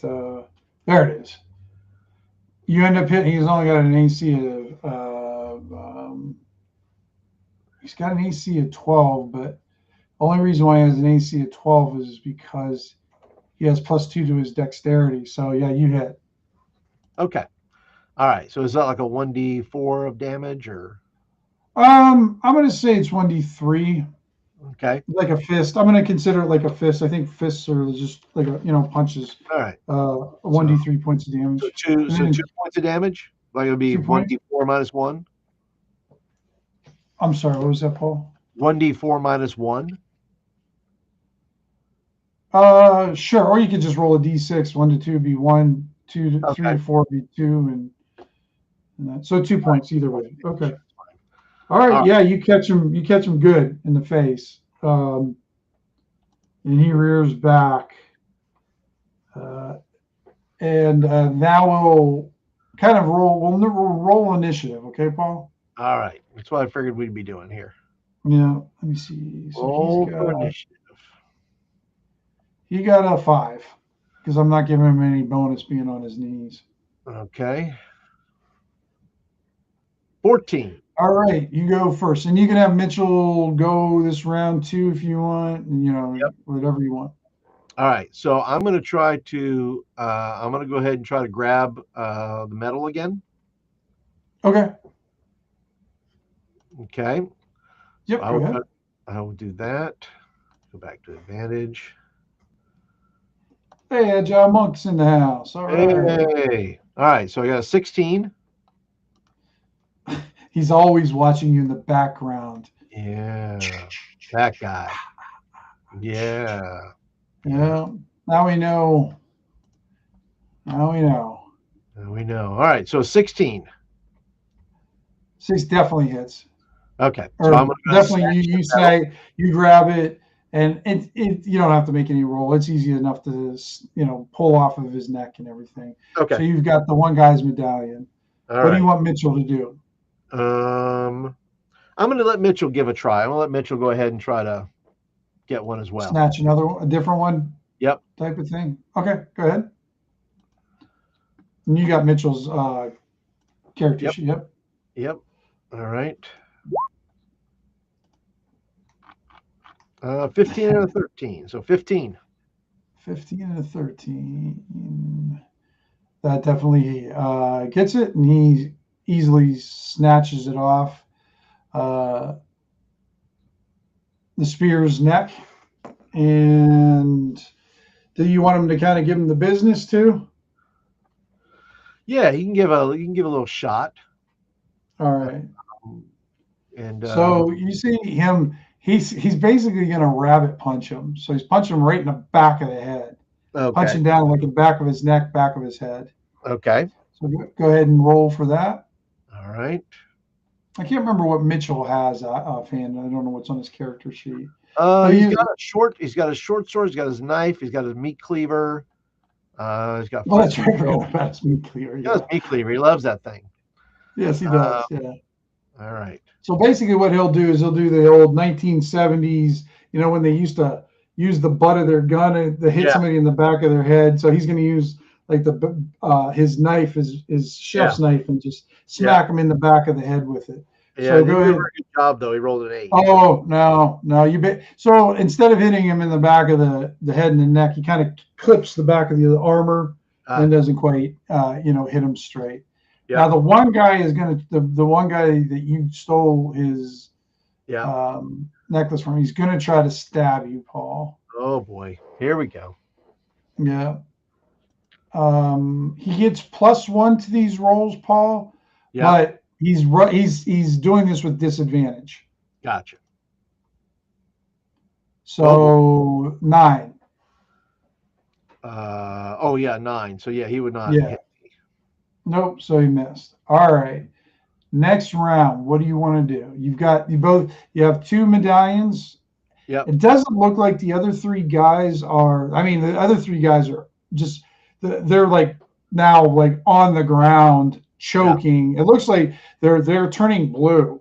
Yeah, I think they're turning blue. You hear they're going.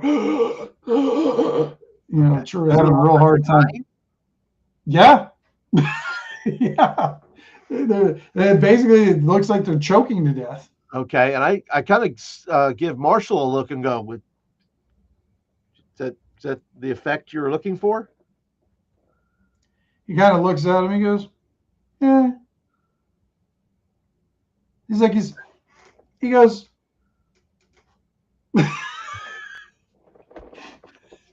okay. Look, as long as he knows.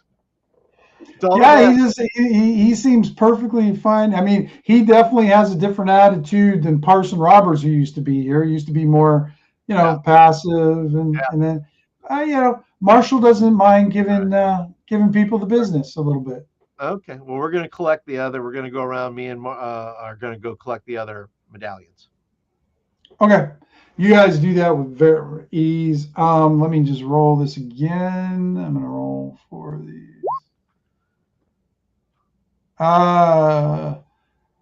Basically, the 3 that were on the ground are now not moving and not breathing now. They're assuming room temperature.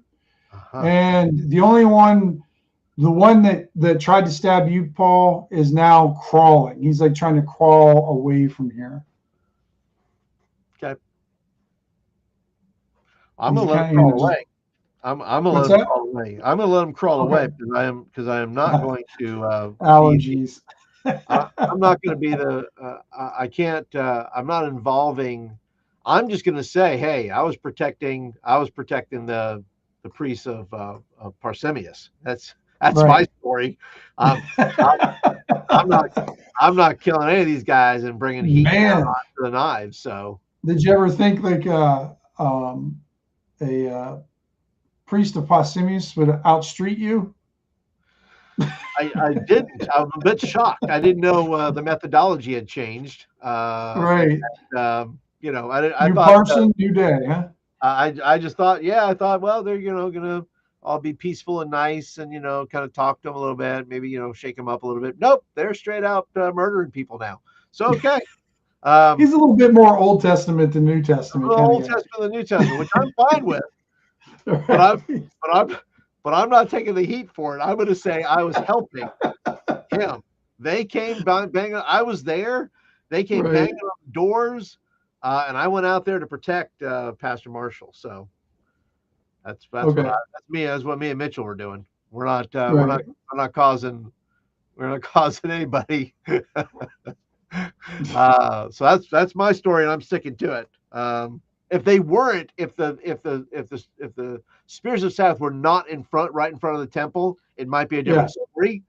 But I you would do see a bit of a crowd kind of watching it happen. The crowd is actually very happy, and actually people are breaking away from the crowd, and they're starting to club the shit out of the one that's crawling. Oh no! And I hold up. I see if I can get a cheer from the crowd. I hold up the medals. Yeah, they're like yeah, and they're all they definitely seem to be their entertainment for the day has been very satisfying, and now they're getting into it, and oh yeah, and you see some of the street kids that you don't know these street kids. Some of them, they're actually starting to strip the spears of Serath. They're grabbing the armor, grabbing their spears, grabbing any money they have off of them. They're basically stripping them like a car in Chicago. I like it. So yep, you're kind of seeing mob rules in effect right now. Well, that's the kind of justice I like, where I don't have to get my hands dirty, and I just sort of set it up and then let them have at it. So that's the best kind of deal. Baby seals. What the heck? Church of the Rabid Possum. Yeah, man. Yeah. We got a new parson in town, and this one's he carries some little because they're the dust. What are those things called back in the day? The pouch of choking and remember those pouches choking and coughing and choking or something like that. That's what he's got. And then when you get back into the church or the temple there, he actually hands one of them over. So basically, Paul, you have a pouch. It has one dose, but it will cover an area like I forget which one it is. It's it'll hit the area and then I think it's near. So it'll affect all near hexes. So when you throw this thing, you're not going to want to be too close to it. No. All right.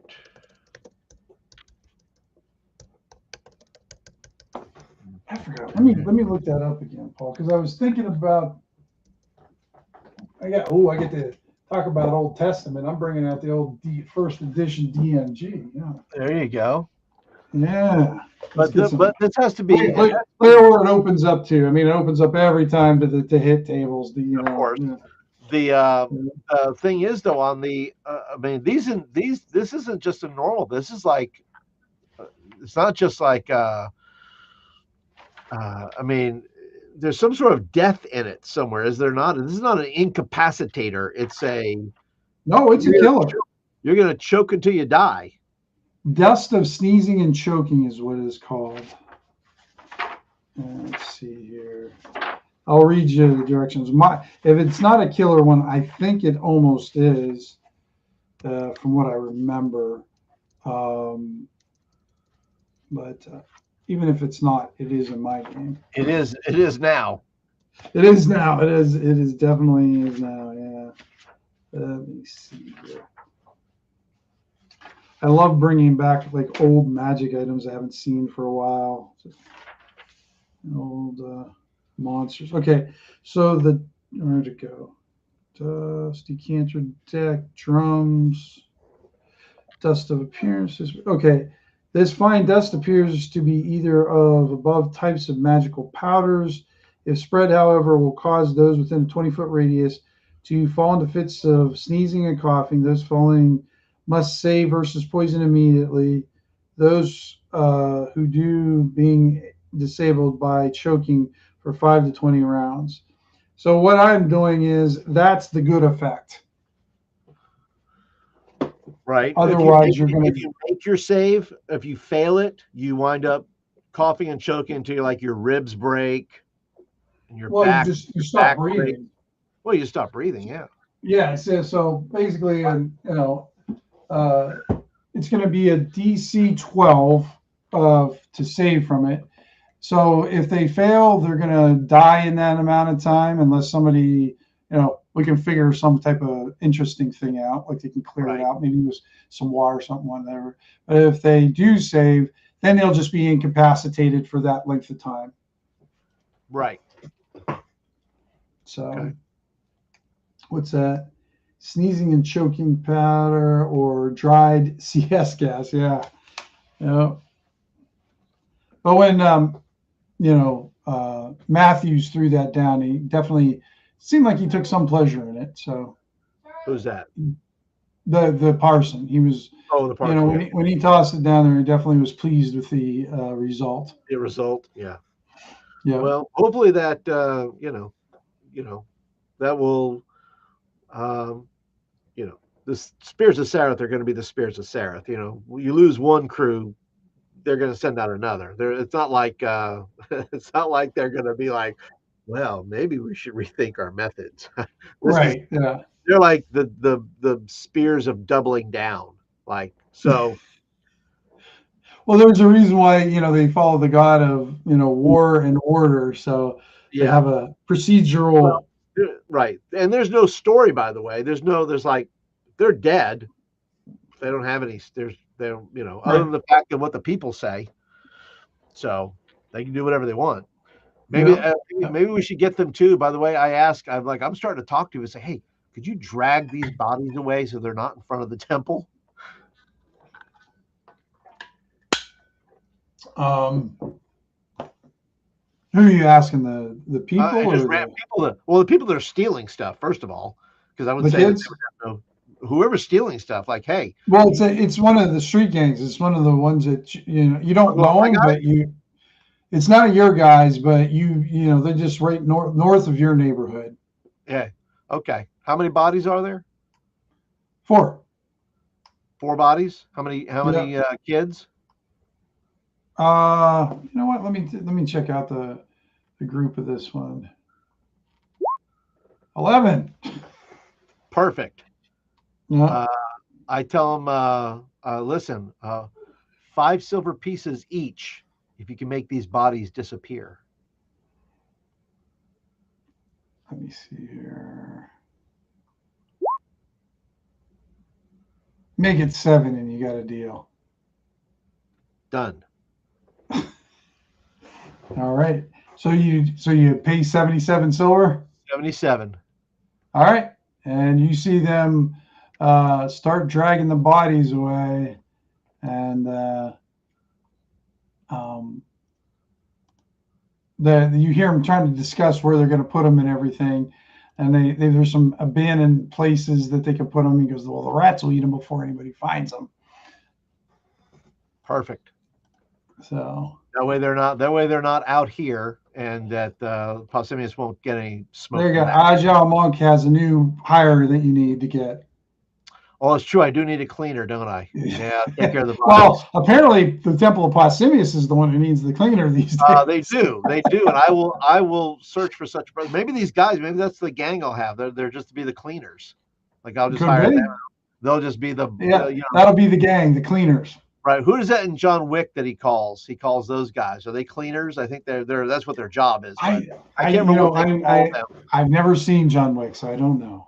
Well, anyway, he called. I mean, he's got people, right? They come in and they clean his whole house. They take all the bodies out. They do all the. So yeah, in Blacklist, Raymond Reddington had his cleaner that would come in and take care of stuff. She was an interesting character. So, all right. Well, that's a good place to end it for the night, then, Paul. I agree. We got in our time, and I'm gonna give you guys. Let's see. You got that 1, 2, 3. I'm going to give you guys 6 XP for you and Mitchell. All right, 6 XP. So we'll do 6. Which for Mitchell's pretty good because that'll put him have more than halfway to second level. All right, so yep, that'll get him up there. Oh, why does he's first level? How come it says XP total 20? It says that's his next level. He's got to get to 20 points. You got to 10 points. No, he only has to get to 10 to get to second level. Really? Yeah. Oh, I thought he got to first level. He made first level. He got the first level. Remember, he was 0 level, and then he achieved first level. So first level to get to second level is 10 points. Oh, I thought it was double. I thought it was like 20 points. Like it took you. No, basically you just put 10 in front of whatever the level is that you are. And then you start down at 0 again when you hit the next one. So yeah, he only needs 10 XP to hit the second level. Oh, okay. Well, yeah, what's yours? So let's see. I think I've been doing mine wrong the whole time. Maybe, who knows? Well, bring up your character sheet. Let's see if you're doing something weird. Maybe, who knows? Got to keep an eye on you. I know. I got 60. Yeah, because you're 6th level. Yep, that's what it should be. Okay. So he levels then, doesn't he? So he should have 6 XP now and hit second level because he has what's. Oh no, I just changed it. I just gave him. You just changed. Oh, okay, gotcha. All right, sounds good. Cool. Yeah. It's an excellent session, gentlemen. Can't wait for the next one. Thanks, Alcatraz. Appreciate you joining us and everything, and Agile Monk, and Greg and Vance. Yeah, and thanks, it's like guys, that magic mirror in Romper Room. I see Vance, I see Greg, I see Agile Monk. You see the mirror, like the mirror. Yeah, the little mirror there. Yeah. But there's nothing in it, right? She's just looking through it, right? Right, she's looking through it. She never said my name. Every time I'd watch that damn thing when I was a kid, never said my name. Never saw me. No. You went unseen. Robert and Matt and Mike. All the cool kids are here. All the cool kids are here. Yeah, it's so funny. Every time we do this, it's almost every game I've ever done. We start off with hardly anybody watching, but by the end of the game, I've got like double digits, which is good for me, watching. So I don't know. It's weird. Maybe I should just tell them we start at 6, and that way they just join us when we're actually more into the game kind of thing. Oh, maybe that'll work. Yeah, I'll have to try that. Sure. So, are you also good for next week then, Paul? As far as I know. All right, and here's the weird thing I was going to ask Paul. So, here's an offer, Paul. See what you want to do. An offer. An offer. I just want to make it clear. This is an offer you can refuse. Tim is propositioning me. I just want to make that announcement here.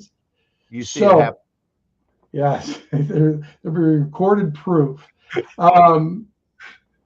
Next Saturday, Paul, I want to run kind of a marathon game where we're running like not just a 2-hour session, but possibly like 4 or 6 hours, 8, kind of do not at all. I don't want Joe's like, I want to do a 20-hour game. No, Joe. It's like, I understand you're still living your 13-year-old's best life, but the rest of us, have other things. But run like a kind of like a 4 to 6 hour session on Saturday the 8th. Saturday. Would you be Yeah, so that's not this weekend, but the following Saturday. Is this a Shadowdark game? So what it would be is that's what I got to figure out. I'm just wondering if I'm going to cross the streams or just kind of do just a fun one-off with you guys, but sort of tie it into what you're doing and kind of have it relate in some way. Right. So I might be available. I got to check my schedule, but yeah, I, you got grandbaby kids to take care of and different things like that. Well, I'm not going to be up there. I'm going up there. I'm going up there this Friday for the day. Oh, okay. So I don't know. Probably will not be going back up there the following weekend. Yeah. So, okay. So that I just wanted to throw it out there. I thought it'd be fun to kind of cross the streams a little bit, kind of do a fun, kind of bigger adventure. Sure. I mean, I haven't gamed a long Saturday adventure, I think, and I don't know. I mean, the last time I think I played on a weekend was with you. Joe's going to have to. Is Joe going to be like on the? Is he going to be in his bathroom the whole time for him to do this? Because without a doubt, I have a feeling that's where he's going to be in the bathroom. God! Yesterday when we were playing, he went to the bathroom like I don't know 2-3 times an hour. See, that's what I'm saying. He's going to have to just be. I have to have a visual of him in his restroom where he's just sitting. Well, that's why he has that the dude on the toilet that he always puts up when he leaves. Yeah. Okay. Well, we'll think about it. We don't want him playing in his bathroom. No, we don't. But no, I mean it's too close already. I mean where he's at, and where his bathroom is like one wall away. So I'm surprised we don't see it vibrate when he goes to the bathroom. See it vibrate. Wow. All right, guys. Thanks for joining us. Appreciate everybody joining us. We had a great time. Thank you for commenting and hit the thumbs up button. Do the thumbs up. Subscribe if you choose. And what's the other thing, Paul? Subscribe. Share. I guess that's it, isn't it? Like, share, and subscribe. Like, share, and subscribe. Does anybody share? I think there are people who do share. Yeah, people like to share. Does that do any good? You like to share, don't you? If you know somebody that say, "Hey, look, maybe these guys could be your jam here. Could be your new." All right. I don't know if I've ever shared. I mean, maybe I have. I don't remember. Oh, you share it on Facebook all the time. You'll share on Facebook. That's true. Oh, yeah. Okay. You share the announcement, but these guys can actually take the link to the video and go, "Hey, we're going to post this up here." And once these guys, Yeah, that's true. Didn't think about that. So so do that share stuff too if you want to. Yeah. All right, guys. Thanks, and have a great night and rest of your week. See you next Monday or next Tuesday.